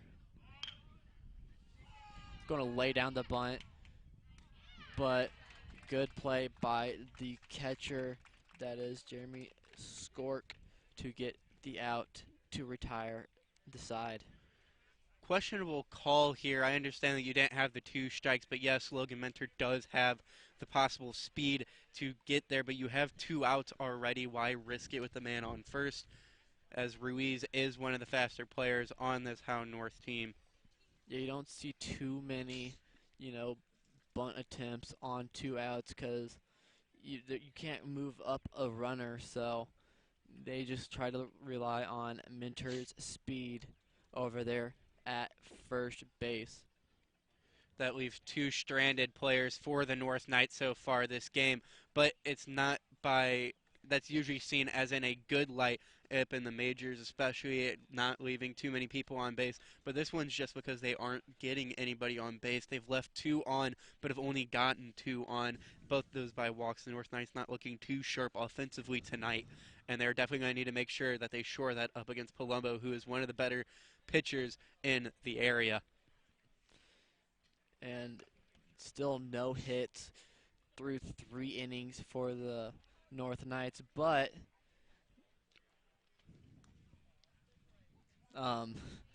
excuse me, I was trying to get the stats here, but Nolan Hudson has allowed only 3 hits, so really still been a good pitcher's duel here from both teams. Yes, they have gotten there in 2 different ways, though. My big worry coming through now is Nolan Hudson has already gone through this lineup twice as we come up to the 7, 8, 9 batters, and Noah Sonato, Matthew Haley, and Braden Wingenbach. But as you start getting through that 3rd time, they're going to start knowing what you're doing, where you're going, especially with each new pitcher. So that's going to be a little hard for Hudson to face all of them again. That ball just looked a little bit outside, but that umpire giving Hudson the call there. That's something the ump has not been looking too much at so far this game. He's been really liking that inside corner, not too much the outside, so North Knights get a little bit of a good luck there, as that one is also going to be called a strike. There's that inside pitch again by Hudson. That umpire's been calling it all game long, so why not try to test that inside corner? Going on that outside attack, trying to paint that or get Sonato to chase, not able to get it though. Here is the 1-2 pitch. This one's going to get hit towards shortstop Chase Holder, who's going to easily field it and be able to throw over to Braden Riggs for the first out of the inning, that one being a ground out for Noah Sonato. Nice. That's a nice 6-3 put out over there by Holder. Holder able to read that perfectly, and that is going to be the first out of the inning for the North Knights, as it's going to bring up Matthew Haley. First time he was up, he tried a sacrifice. He tried to move over the runners with a bunt, which was successful. Although he doesn't have anybody to bunt over in this case.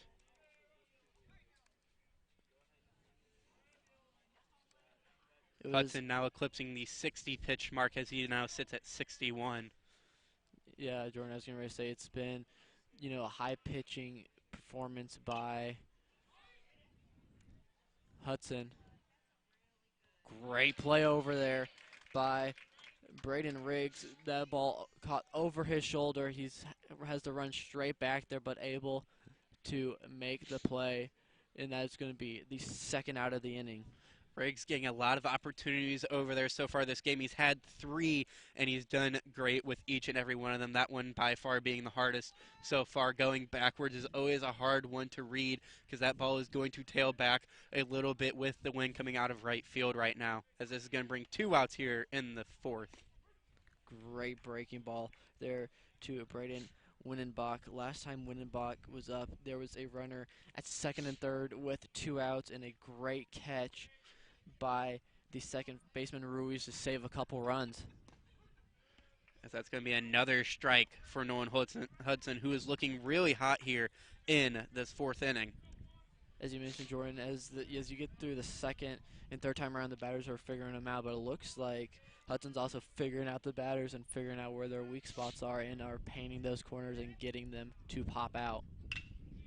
As this one's going to be grounded to second baseman Ruiz, who's going to fumble it out there for an error. Should have been an easy play, trying to go for that backhand a little bit.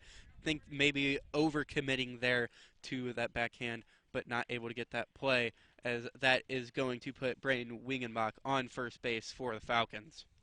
He had plenty of time to get in front of that ball, just try to make it look a little fancy, as it is now Sean Barnett to bat.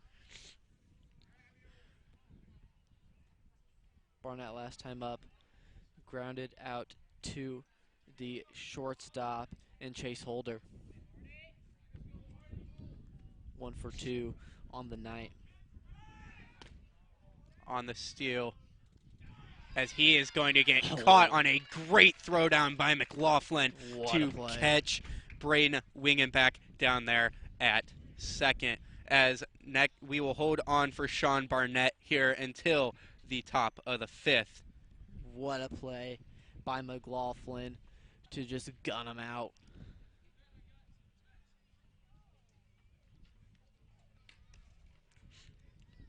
As we head here into the bottom of the fourth, Nolan Hudson sits at 65 pitches, but Palumbo coming back out for the Falcons, who has been dominant all game. He is at 47 pitches, 25 of those being strikes, 22 balls, 3 strikeouts, and 2 walks so far here in this game. He's been absolutely dominant, definitely getting a good majority of his first pitch strikes. That's putting a stranglehold on the North Knights batter, as they have yet to put anybody past first base, and those 2 people getting on first only with walks. And speaking of the first 2 hitters being walked, Tanner Lukic, who is going to be leading off the inning, was the first base runner for the North Knights, as it's going to be the 3, 4, 5 hitters, and Lukic, Holder, and McLaughlin. McLaughlin getting that great, attempt over there, caught stealing over there to get the third out of the inning. That throwdown was very good. It looked like he was a little bit off on the throw, but he did get lucky that Wingenbach looked to not have such a good jump off over there at first base. So it's a good job of McLaughlin taking advantage of that, as his first pitch is going to be a ball. Something that it looked like Palumbo started doing there a little bit more in that third inning. The 1-0 pitch. Pitch down the middle. A big swing by Lukic. Something that the Knights have done all game is swing at good pitches. They've had that good plate management. They've only seen 1 strikeout go by looking, which definitely is the last thing that you want to have happen. But they've done a good job of plate management here so far in this game, as Palumbo eclipses that 50 pitch mark. That is going to even the count here at 2 apiece. That ball fouled back right to the backstop.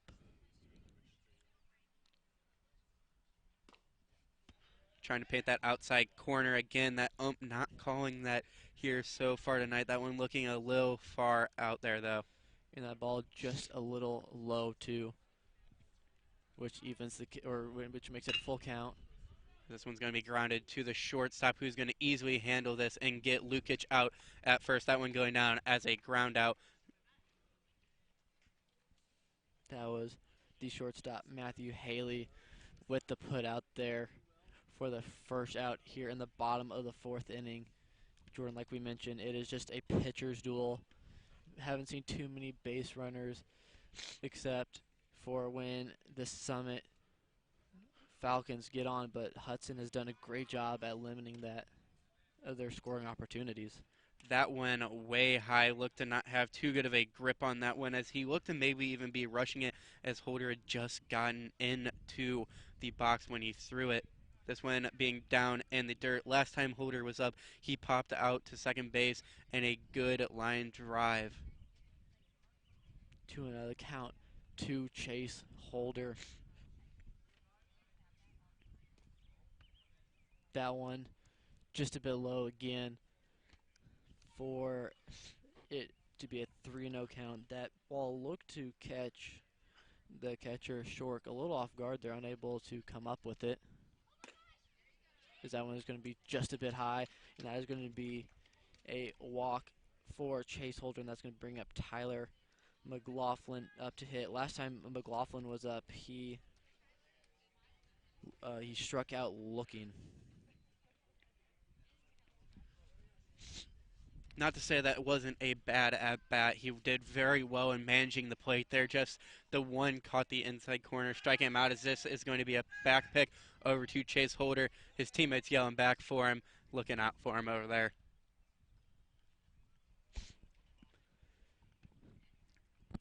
As Palumbo was not afraid to throw over there, as that ball is going to be a little low to McLaughlin. Well, with good reason. Chase Holder is the leader in stolen bases for this team, sitting at 6 right now so far this season. As he's going to take... Oh, no, he's not going to take off after realizing he did not have a great jump there, as that one's going to come in for a strike. McLaughlin took that one looking, which is going to even the count at 1-1. That one going to catch the outside part of the plate for a strike. It's going to be 1-2 the count to Tyler McLaughlin. McLaughlin definitely wanting to put this one at least into play, as this is going to be a little bit of a fake on the pickoff, forcing Holder to go back to first. You can see Holder, he is really wanting to get a good jump here, as that is going to be the second strikeout for McLaughlin. That is going to be the second out of the inning. This is going to bring up Braden Riggs. Last time Riggs was up, he struck out swinging the bat, so he is up there swinging. Not too many, like you mentioned, Jordan, looking strikeouts. Riggs looking to drop that bunt, but pulling it back at last second. Another questionable call here with 2 outs, though. One thing that I've noted about Riggs is he's not wearing batting gloves, which is kind of surprising. Most hitters wear batting gloves, especially in the cold weather like this. Yeah, so anything on that inside corner they get a hold of with the inside of that barrel is going to hurt a little bit. Holder giving a possible look for running, but not able to get a good jump here, as that one's going to go down as a strike. Riggs again looked to put the bunt down there. Something that they did last inning. And that was going to be fouled straight back.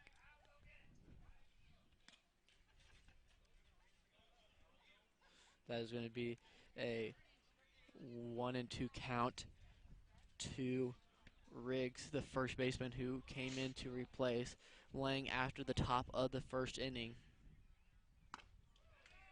And that one is going to be another strikeout, back-to-back strikeouts for Palumbo to retire the side here at Francis Howell North. Good pitch there by Palumbo to get Riggs swinging on that one. Good outside corner there, as he's going to pick up his 5th strikeout of the night.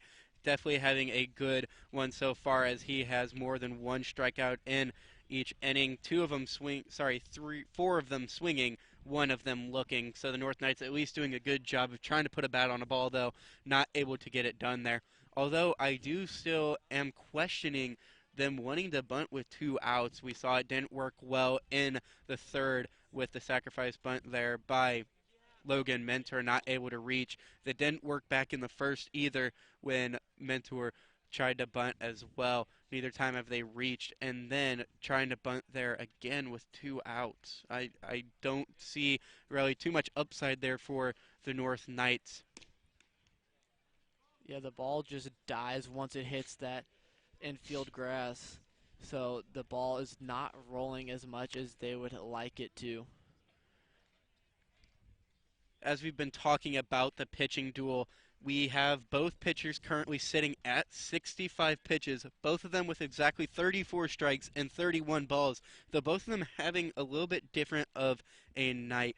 Palumbo definitely having the better night so far, as he's only allowed 3 base runners, all of them on walks, but none of them getting past first base. And here is Sean Barnett. He was up to bat in the last inning, but Braden Winnipeg caught stealing by a great throw by Tyler McLaughlin. So here he goes with a fresh count.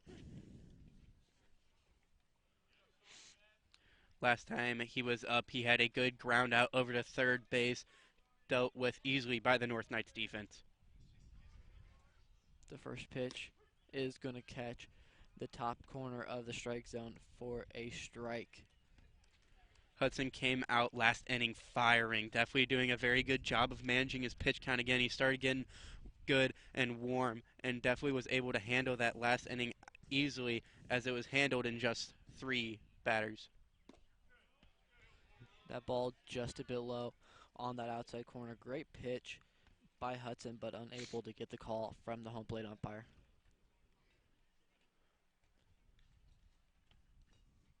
The 1-1 count to Barnett. Good breaking ball there by Hudson. Starts off just a bit high, falls down and catches the top corner of the strike zone to put him ahead in the count. 1-2 the count to Barnett.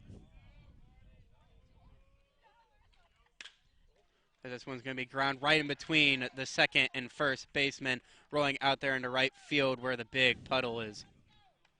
That is going to be Barnett's second hit of the night. Another single, and that's going to bring up Cole Robinson. That improves Barnett now to 1-3 on the night. Sorry, 2-3 on the night. Robinson currently 0-1 as he had a pop out over to first base back in the 3rd inning after being hit by a pitch in the helmet in the first.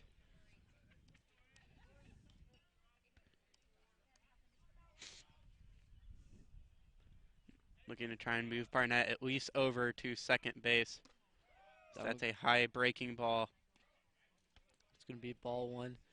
The Summit Falcons looking for a little bit different outcome, as they've had runners on to start off the inning for 2 of their 5 innings, and they've been unable to capitalize.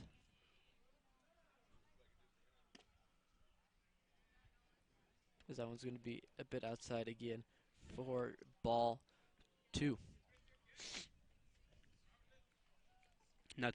Hudson has now eclipsed the 70 pitch margin. Definitely looking for the North Knights to possibly looking for a backup option here in a couple innings, as he has done well through these first 5.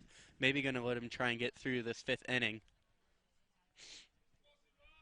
Hudson takes a look over at the runner at first. That one's just going to be a bit high, which is going to make it a 3-0 count here for Cole Robinson. Definitely not where he wants to be against somebody like Cole Robinson, who's been hitting very well all season, posting a .403 batting average. The 3-0 pitch. That is going to be a bit high. Looks like so it's going to be another walk for Hudson. His 3rd so far of the game, but after these walks, only one man has even moved up, and that was a steal by Jeremy Shork back in the 3rd inning, as we're going to have a mound visit here from the North Knights. Donahue coming out to talk to Hudson. It looks like Hudson's last couple, and we're going to have a pinch runner. Number 5 is coming in for Cole Robinson. That's Luke Schalf coming in for Cole Robinson. Maybe looking to have a little extra speed here, as they have no outs right now, trying to be the first ones up on the board, as they have a man in 1st and 2nd at the moment. Nobody out, as Jeremy Shork is going to come up to bat. Last time he was up, he walked on 4 straight pitches, maybe looking to get a sacrifice bunt here to move up his runners to second and third. Before that, though, having that pop out to right field, that was the first out of the game for the North Knights.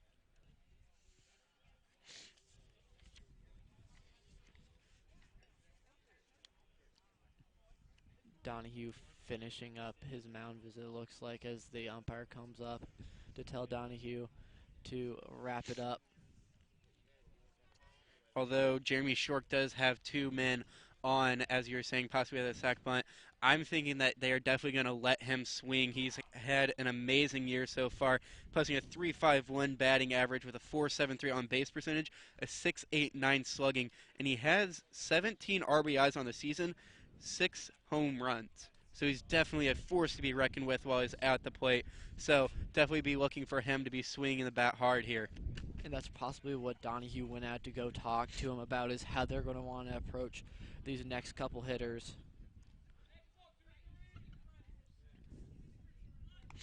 And he's going to throw out here as they might get him down at second, as they're going to overthrow this one. The center fielder over on the right side, as that is going to be number 41, Sean Barnett, moving up to third base. A good pitch out over there for the North Knights, but Tyler McLaughlin overshooting his second baseman. As it looks like now Jackson Donato comes in to play second.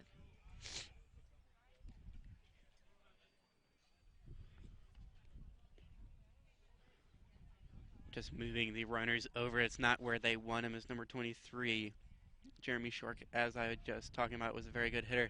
Here, calling time now, getting a little extra time. Number 5, the pinch runner, Luke Shelf, over on first. The 1-0 count to Shark, and it's going to be a throw over. Hudson making sure that the runner over at first will not take off here. Shelf definitely going to be looking to steal here, get 2 men in scoring position for Shork, as this one is going to go to the far right outside. Nolan looking at his arm real quick. That one definitely looking like it may have slipped out of his hand. Hudson really looking to lock down here, as there is a runner at third base with nobody out.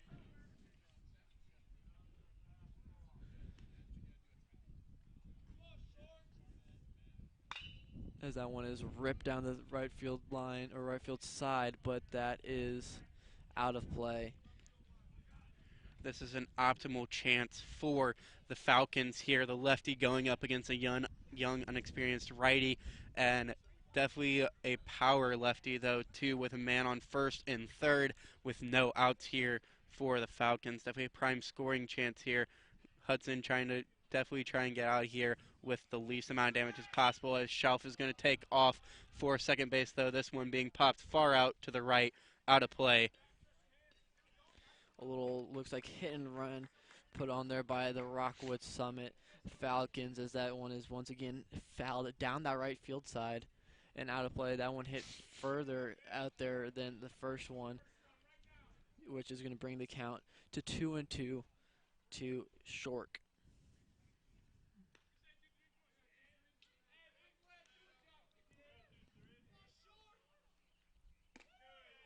That one just a bit high. And a delayed steal over there by the Falcons, which is going to put a runner at second. That's going to make it a 3-2 count here with a runner, with both runners in scoring position.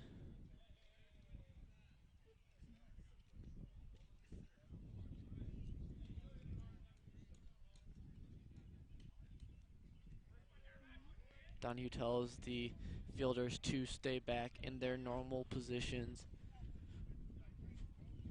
Especially now that there's 2 men in scoring position. Shork with a good chance, as he is going to take one heck of a whack up there, showing some embarrassment, as that one was a good 6 inches out of the strike zone up top. Stork cannot believe he just swung at that pitch so high out of the strike zone. That would have loaded the bases with only 1 out. That's going to drop Short down to 0-2 now on the game. It looks like it's going to be a pinch hitter. That's number 29, Ryan Gers, coming in for number 19, Andrew Klump.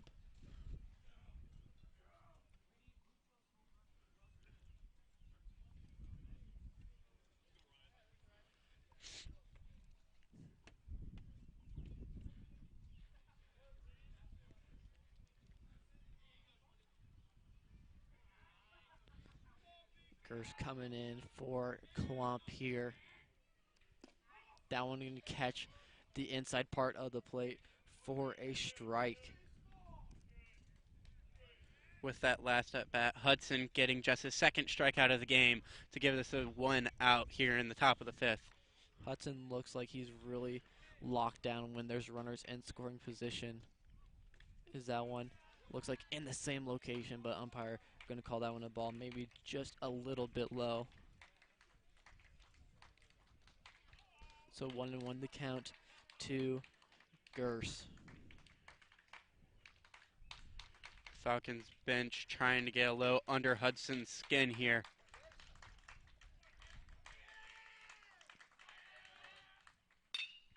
So this one is going to be hit out to right field as number 41 Barnett is going to come in, and he is definitely going to be safe at home. That being the first run of this game going to the Falcons, as Barnett's going to score on a sac fly out to right field by Ryan Gers. Nice catch over there by Jackson Mitchell, but he cannot get behind the ball to gun out the runner. It's going to be hard out there in right field doing that just because of that puddle. He seemed like he was stuck in the mud a little bit out there. And like we mentioned before the game, that puddle is going to play a big difference here in this game. The ball is going to be in the dirt for a ball to Jack Meyer. Although the North Knights are looking to try and stop the bleeding, as now still Luke Shelf is out there as the pinch run for Cole Robinson. He's out there on third base looking to possibly extend this lead to 2. Hudson with a nice inside pitch just fouls the ball off to bring the count to 1-1 here. 2 outs in the top of the 5th inning. It's been definitely a pitcher's duel from both sides here, as the first run coming in at the top of the 5th inning.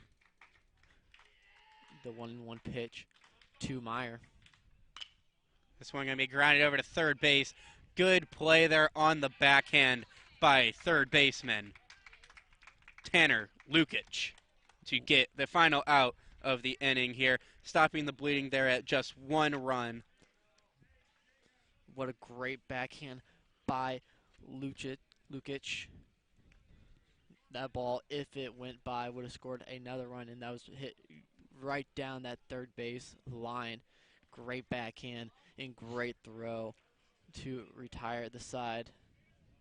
Donahue talking to Hudson over there right in front of the dugout. Looks like it maybe could have been his final pitch, as he does have 86 pitches on the night. Although that pitch count is high, great job by Hudson so far tonight, only allowing the 1 earned run, having 2 strikeouts here tonight, but throwing 86 pitches, 45 of those being strikes. As due up for the North Knights is the 7, 8, and 9 hitters, and Sinaldi, Noah, and Mitchell.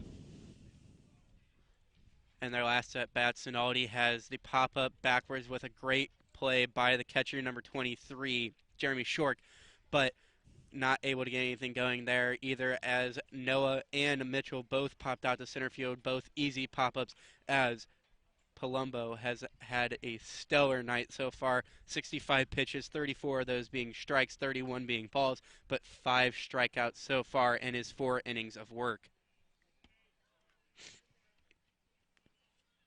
And Palumbo fell straight back by Sinaldi. Palumbo, another first pitch strike here, as he's been doing really well with that all night, being able to get that good hold on the North offense, as Sinaldi's going to golf this one a little bit off the ground here. That is going to be a big key factor for the Rockwood Summit Falcons is those first pitch strikes. That's something that Palumbo's done great all night long. With an 0-2 count, he has some pitches to work with, and that is going to be a fastball right down the middle, and that is going to be a strikeout by Jake Sinaldi. What a way to open up the inning here, as the North Knights offense is starting to show a little bit of frustration. The North Knights still looking for their first hit here in the bottom of the 5th inning. I don't think Sinaldi was really looking for that one to go where it was.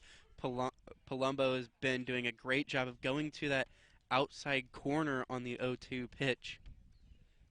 With an 0-2 pitch, you would expect some type of breaking ball, but Palumbo went with a straight fastball, and that is going to be a wild pitch by Palumbo, and that is going to make the count 1-1.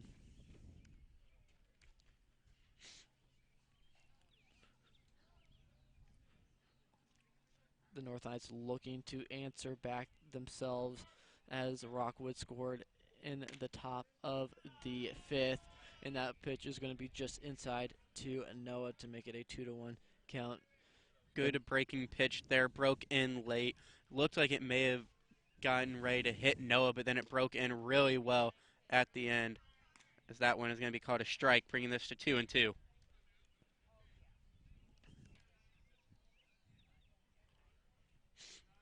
Two pitch. No, with a good pop fly over to right field. That one easily dealt with by right fielder Ryan Gers.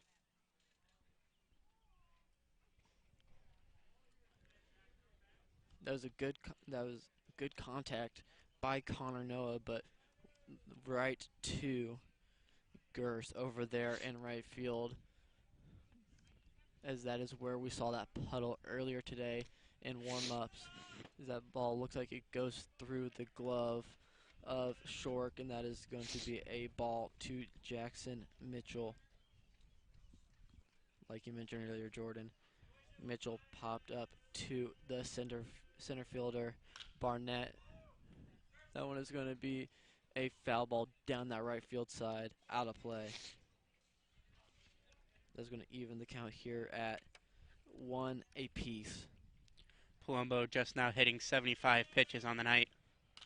That one also fouled off. That is going to land on the freshman field here at Francis Howell North and make it a 1-2 count.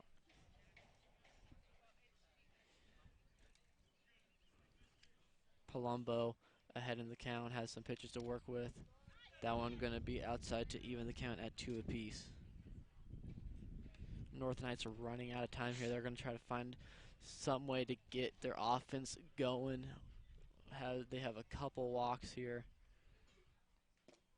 and that is going to be low and outside, but swung in on and missed by Jackson Mitchell.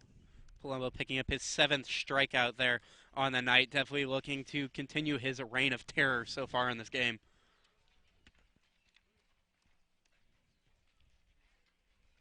As here comes Hudson again out. Looks like he might be going back out to pitch. Interesting choice here, sticking with him. He's sitting at 86 pitches right now. Not a bad night for him, but he did let that run up earlier, so I definitely would assume that he's going to have a short chain here with Coach Donahue. Donahue might be giving him this next batter or two, but like you mentioned, with 86 pitches, only 4 away from 90. I can't imagine him being out too much longer. Maybe a hitter or two, just to maybe just see how well he does versus these next 2 batters, as it is going to be Humphrey, Sonato, and Haley up to hit the 6, 7, and 8 hitters for Rockwood Summit. These three batters are combining for 2 and 6 tonight, as Humphrey had a single up the middle to start the second inning out there, but then popped out to center field in the third to end that inning. Sonato had a single out to center field and then a ground out to shortstop back in the fourth. And then Haley with a sac bunt back in the second that moved runners to second and third, not able to score on that though, and then a pop out to first base back in the fourth.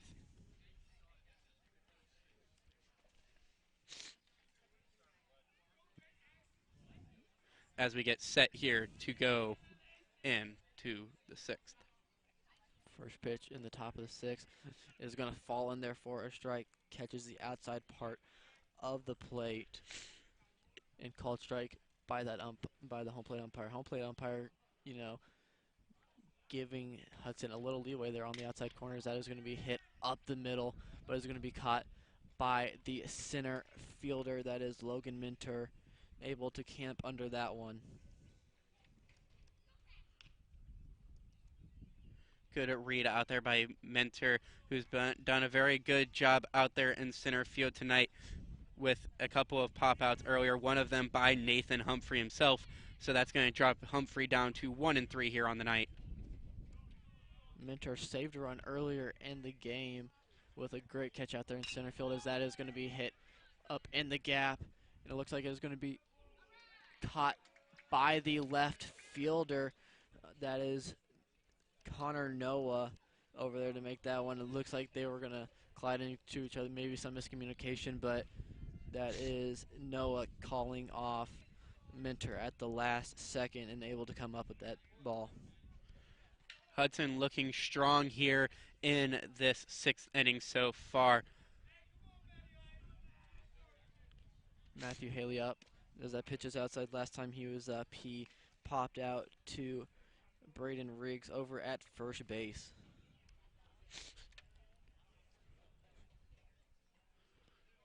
And the 1-0 pitch.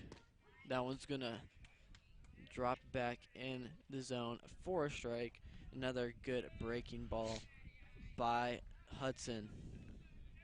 Hudson has now eclipsed the 90 pitch mark here in this inning.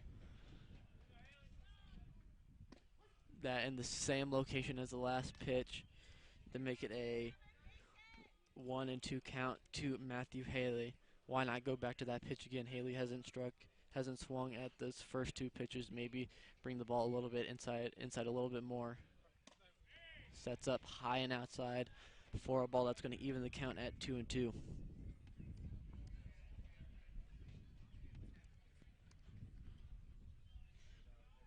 Still 1-0 here in the top of the sixth inning. Rockwood Summit leads this one. And that is fouled, but held onto by Tyler McLaughlin. And that is going to bring this one into the bottom of the sixth inning. The North Knights look to bring on the leadoff 1, 2, and 3 hitters. Inning. Once again, he does lead the team and batting average, so he is going to be looking to get on base here to start off the inning. North Knights have been struggling tonight on the offensive side of the ball. They've only had 3 base runners, all 3 of those coming off of walks. Knights still looking for their first hit here in the game. As we mentioned, Palumbo's 5-0 this year. He's definitely one of the top pitchers here in the conference. As that first pitch is going to catch the outside part of the plate for a strike. 0-1 pitch, just a bit outside.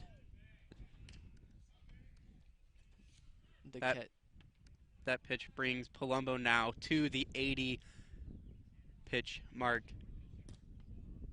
The catcher, Shork, wanted that last one called, but umpire called it a ball, and this pitch just a bit low to make it a 2-1 count. 2-1 count. Big swing and a miss by Ruiz to make the count 2-2. That's one thing that the Knights have done all game, is they're not afraid to swing the bat here.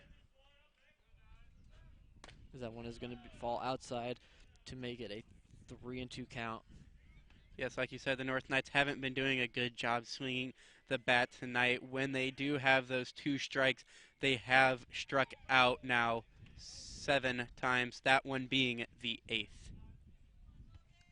That is Ruiz's second strikeout on the night, is going to bring up Logan Minter. Each time Logan Minter has come up to the plate, he has tried to get a bunt single. So we'll see if that changes here.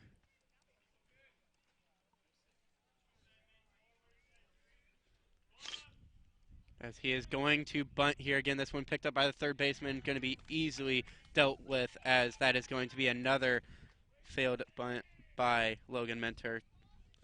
And it looks like Jackson Donato comes in to hit for Tanner Lukic.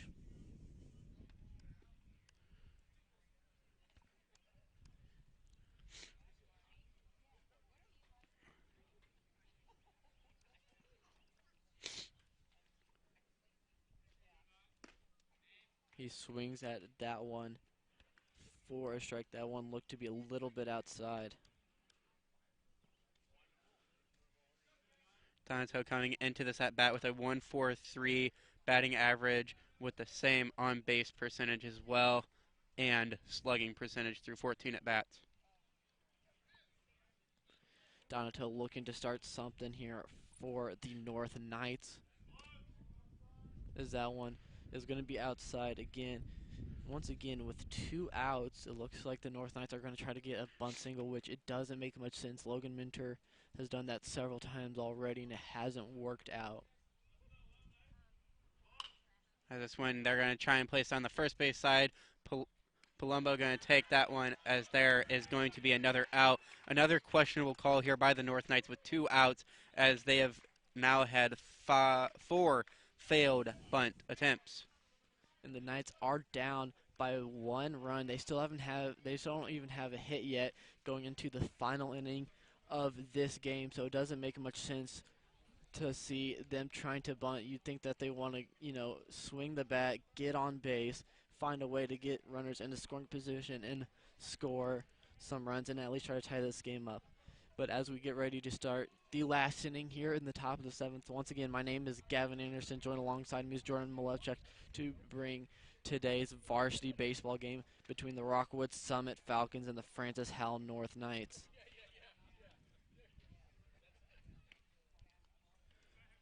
The next stream here on FHNtoday.com/live will be on Monday.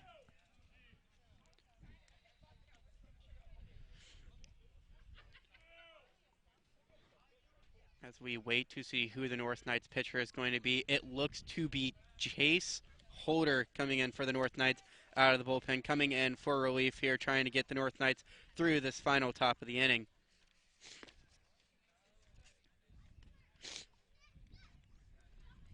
Holder was playing that shortstop position earlier in this game, now coming in to relief here in the top of the 7th. Holder has pitched in 4 games so far this year, posting a 1-0 record so far through 4 2/3 innings, only allowing 2 earned runs so far this year, putting him in an ERA of 3, only allowing 5 hits and a double. So definitely looking to try and get the North Knights back into this game, as they are down just 1-0 to the Falcons.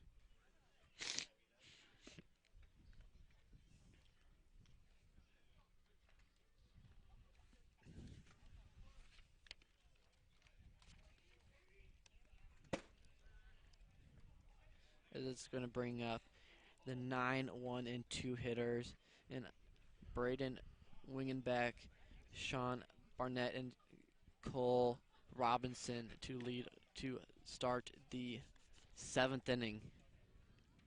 Looking back, Nolan Hudson had a great night as he threw 94 pitches, 51 of those being strikes, 43 being balls, with 2 strikeouts, 3 walks, only allowing 3 hits there, and an earned run with 1 hit by pitch there through 6 innings of work.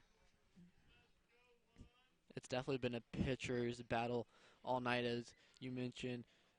Nolan Hudson really not giving up too many hits there. Just a couple walks. And here is Holder's first pitch. That one laid down a bunt by Wingenbach. Wingenbach looked a little disbelief that he couldn't keep that one in fair territory to make it an 0-1 count here in the top of the 7th inning. It's a good way to start off as a new pitcher coming into the game. The 0-1 pitch fell straight behind us into the parking lot and hits the front of a car. 0-2 to count. That one hitting a gray Buick. Fan in a Blues pullover, tried to stop it, unable to get it. And that is going to be a great pitch. What a way to start with a 3-pitch strikeout for Chase Holder. Chase Holder coming in. Great off-speed pitch there. Got Wingenbach looking, and that's going to bring up Sean Barnett. That's Holder's 5th strikeout this year. And here's the pitch. That one outside to Barnett. That's going to be Holder's first ball today, making it a 1-0 count.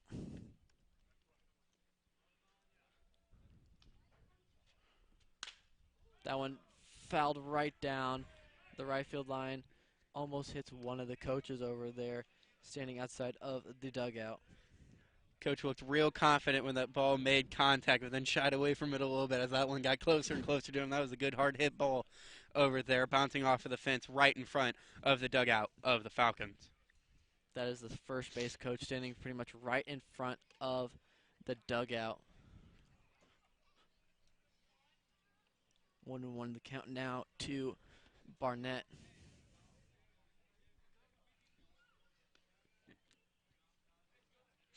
Barnett singled and scored his last time up. The only run here in the game, as that one is just a bit outside. 2-1 the count now to Barnett.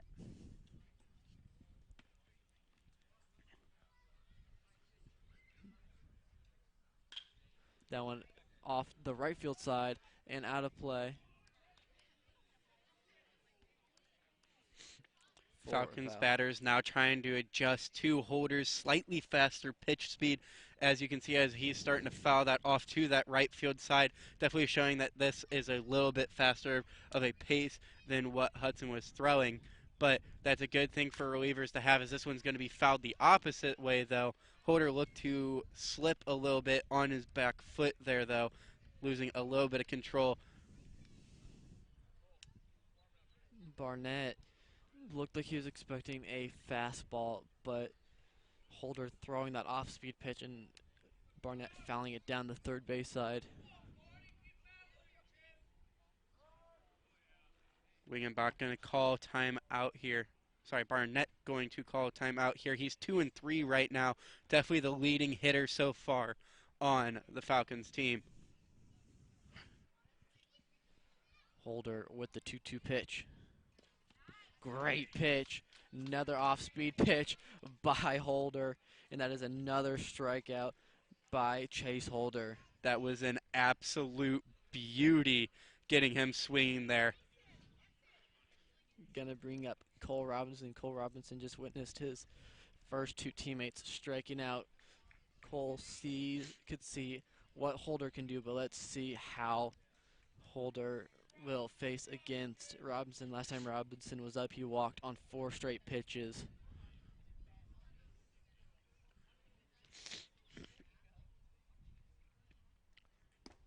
First one just a bit low for Holder. Halter has already looked very strong so far in this game. Through just 10 pitches, he has 7 strikes, 3 balls, and 2 strikeouts already. The 1-0 pitch to Robinson. That one's going to be fouled off the right field side and out of play. 1-1. The count to Cole Robinson.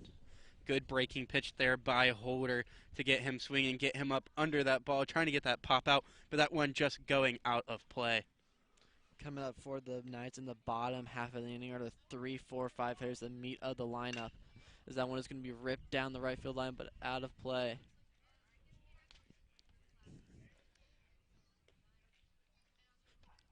The Knights looking to try to tie this game up going into the last half of the inning, in the last inning here at Francis Howell North, as it is a 1-2 count here on Robinson, as that one is just a bit outside and a little low to even the count at 2-2. Robinson is not looking phased at all here in this at-bat, as he has been strong all game. Definitely looking strong here, as he has picked up 2 walks here, one of those being by hit by pitch, but he has been really good up at the plate managing that, and you can definitely tell coming in this game that he was going to, as he had a .403 batting average, as this one's going to be ripped down the left field line. Foul. Gonna count going to stay at 2-2 for Robinson, as Robinson fouled that one off over the Knights dugout.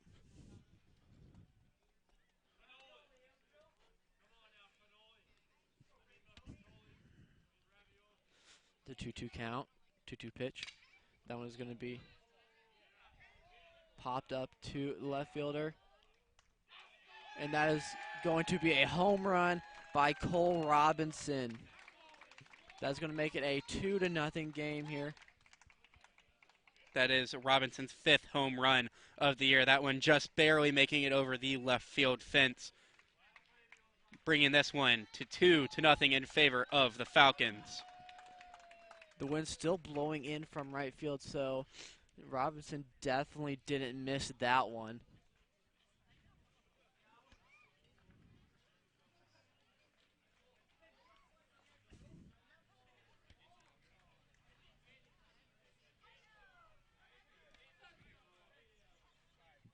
As it looks like the outfielders will be shifted to play down the right field side, as that one's going to be a little bit low. To Jeremy Shork.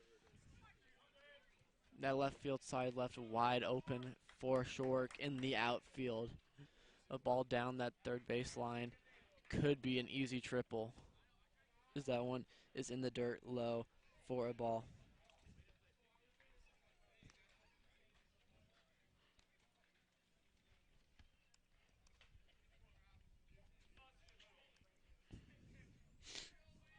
The 2-0 pitch from Holder falls in for a strike. Holder trying to get out of this inning so the Knights can come up and try to get now 2 more runs to tie this game up. A swing and a miss by Short. Good pitch there by Holder. Breaking ball. As you said, good. That's really good for the Falcons, as that is going to put a stranglehold on the North Knights going into this bottom of the inning here, as the 2-run lead is a killer. It's often referred to as the hardest lead to overcome, as you don't have to just get 1 run, you have to get 2. And it is now a full count to Short.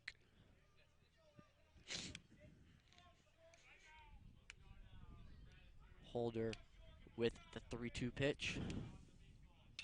That one's going to be popped up in the infield. It's going to be caught by the shortstop. Nolan Hudson going out there to shortstop, getting that out there though.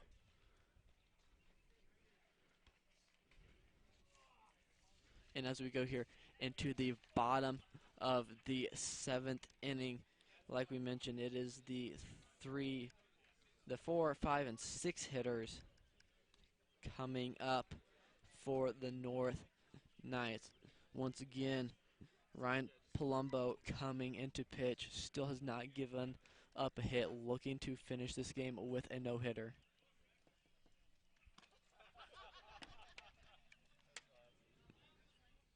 As it looks like Adam Lang is going to come in and hit for Chase Holder.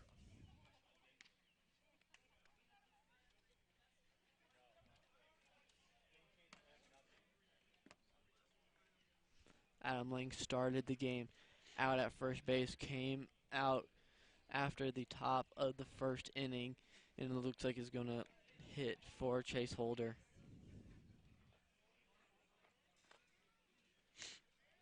Palumbo coming back out for the Falcons here after a decently long inning, seeing if he could possibly get the complete game shutout here as the North Knights are down 2-0 to the Rockwood Summit Falcons.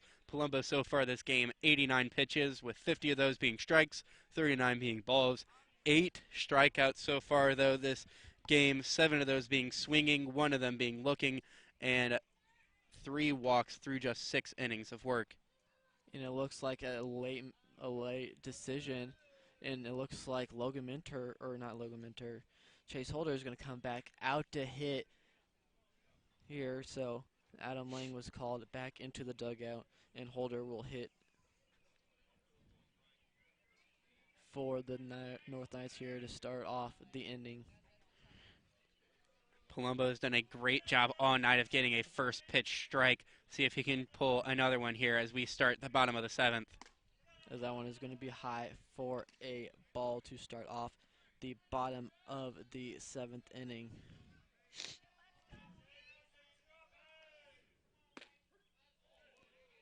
That one going to be called a strike on Holder.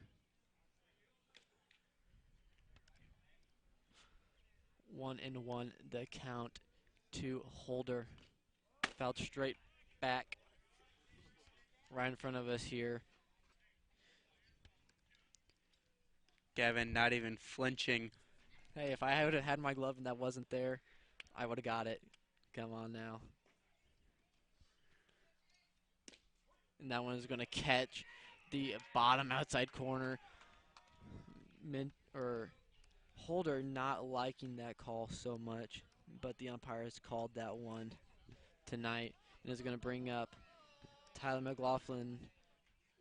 McLaughlin looking to change his fate up at the plate as he's 0 for 2 with 2 strikeouts. First at bat he was looking, and second at bat he went swinging, and there's a first pitch swing by Tyler McLaughlin. I do like the aggressiveness here as he has now swung twice. That second swing being a little lax, so definitely not what you want to see here late as they already have 1 out down on them, which could possibly be the end of the game coming up. Lang coming up.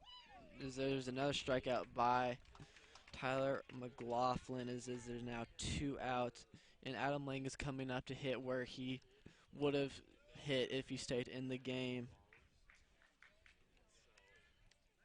That's now 10 strikeouts for Palumbo here tonight. Lang trying to break up the no-hitter here, as that one is high and inside to Lang.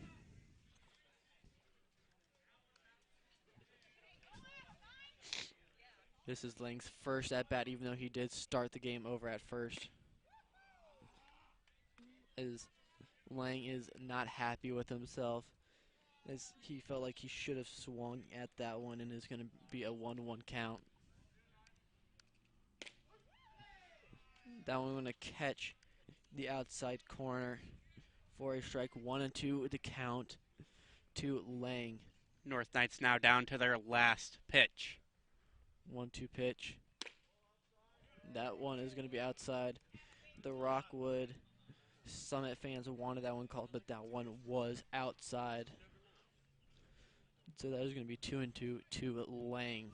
Palumbo. That was his 100th pitch of the night, as he is going to put that in for his 11th strikeout that ends this game. Adam Lang throwing his gear in anger. And that is a no-hitter for Ryan Palumbo as he no-hits the Francis Howell North Knights. Jordan, as this game ended, who is the player of the game in your opinion? Well, I don't think you can argue against it. The no-hitter thrower there in Ryan Palumbo came out absolutely stellar tonight. Threw 101 pitches, got it done, 60 of those being strikes, 41 balls, 11 strikeouts through 7 innings. What a great night for him, only allowing 3 walks, had no base runners, no hits. The only base runners that got on were those walks, and they didn't get past first base. He put his team on his back, gave them a chance to win that game, definitely destroying it there. But also, quick shout out to the 2 runs of the night for the Falcons, as Cole Robinson hit his 5th home run of the season over that left field wall, and Sean Barnett being batted in and getting the run. Yeah, Jordan, like you mentioned, that no-hitter there by Ryan Palumbo. This is something that you don't see too often here in high school sports, or really in baseball in general. You don't see too many of them. So, Jordan, with the Knights losing this one 2-0, what do you think the Knights need to do to improve on for the rest of the year? Well, they just didn't look good batting tonight. I don't know if it was just because Palumbo was having an amazing game, but they just looked not great at the plate. They did have some good pitch discipline early on in the game, but then later on in that game, even shown in that last inning, they did not have good plate discipline. They were swinging at a lot of things. I brought it to attention there in that Tyler McLaughlin at bat. They got frustrated, so they started swinging at bad pitches. They weren't swinging with all of their heart. They were just basically swinging the bat at it for no reason. And a couple questionable decisions by the North Knights to try to get a bunt single with 2 outs with Logan Minter, and I believe another one by Connor Noah tried to get a bunt single, but unable to capitalize on there, and especially with 2 outs. It's just, I don't understand why you would want to try to bunt with 2 outs. Yes, it just wasn't a great decision. That's not the way to go.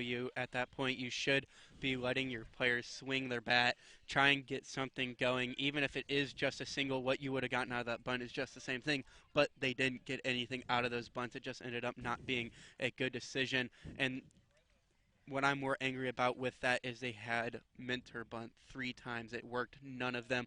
By that 3rd time, they should have gotten a heads up of, hey, this probably isn't going to work. We should probably shy away from it with him. He's just not quite fast enough to get there, but not able to make that call, as that accounted for 4 outs in this game.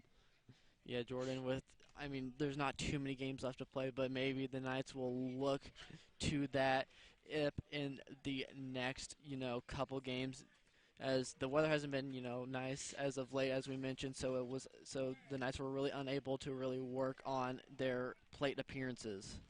Yes, that's going to drop the North Knights down to a 7-16 record, still in the bottom of that GAC South division, but definitely going to try and look here, as they have just a few more games coming up this season, trying to maybe dig themselves out, get some momentum going to try and pass Holt, who's only up on them by 1 win. Yeah, Jordan. So we have a couple more streams left this year. The next stream is on Monday the 6th. It is girls soccer versus Francis Howell High School at 6 o'clock. It is going to be a rivalry game. What are the girls going to need to do in order to beat the rival Howell? Well, they're definitely going to have to come out kicking. They have a freshman goalie. They're going to try and keep it out of their defensive zone, and it's just going to be more just like what they did with Nolan Hudson out here today, trying to keep him out of her skin. And it's going to be a big deal for the North Knights, as they have only 2 games left before they head off to districts, where they're going to try and defend their title from last year. Yeah, Jordan, that is going to be a good one to see. If you want to catch that one, like I said, join us Monday here on FHNtoday.com/live at 6 p.m. That's going to wrap it up here. Thanks for Wally Knapstick on camera and Wesley Harden on score. Jordan, you have one more stream after this. Unfortunately, this is my final stream here at FHNtoday.com/live. Guys, it has been an absolute honor to call these last 2 years of high school sports.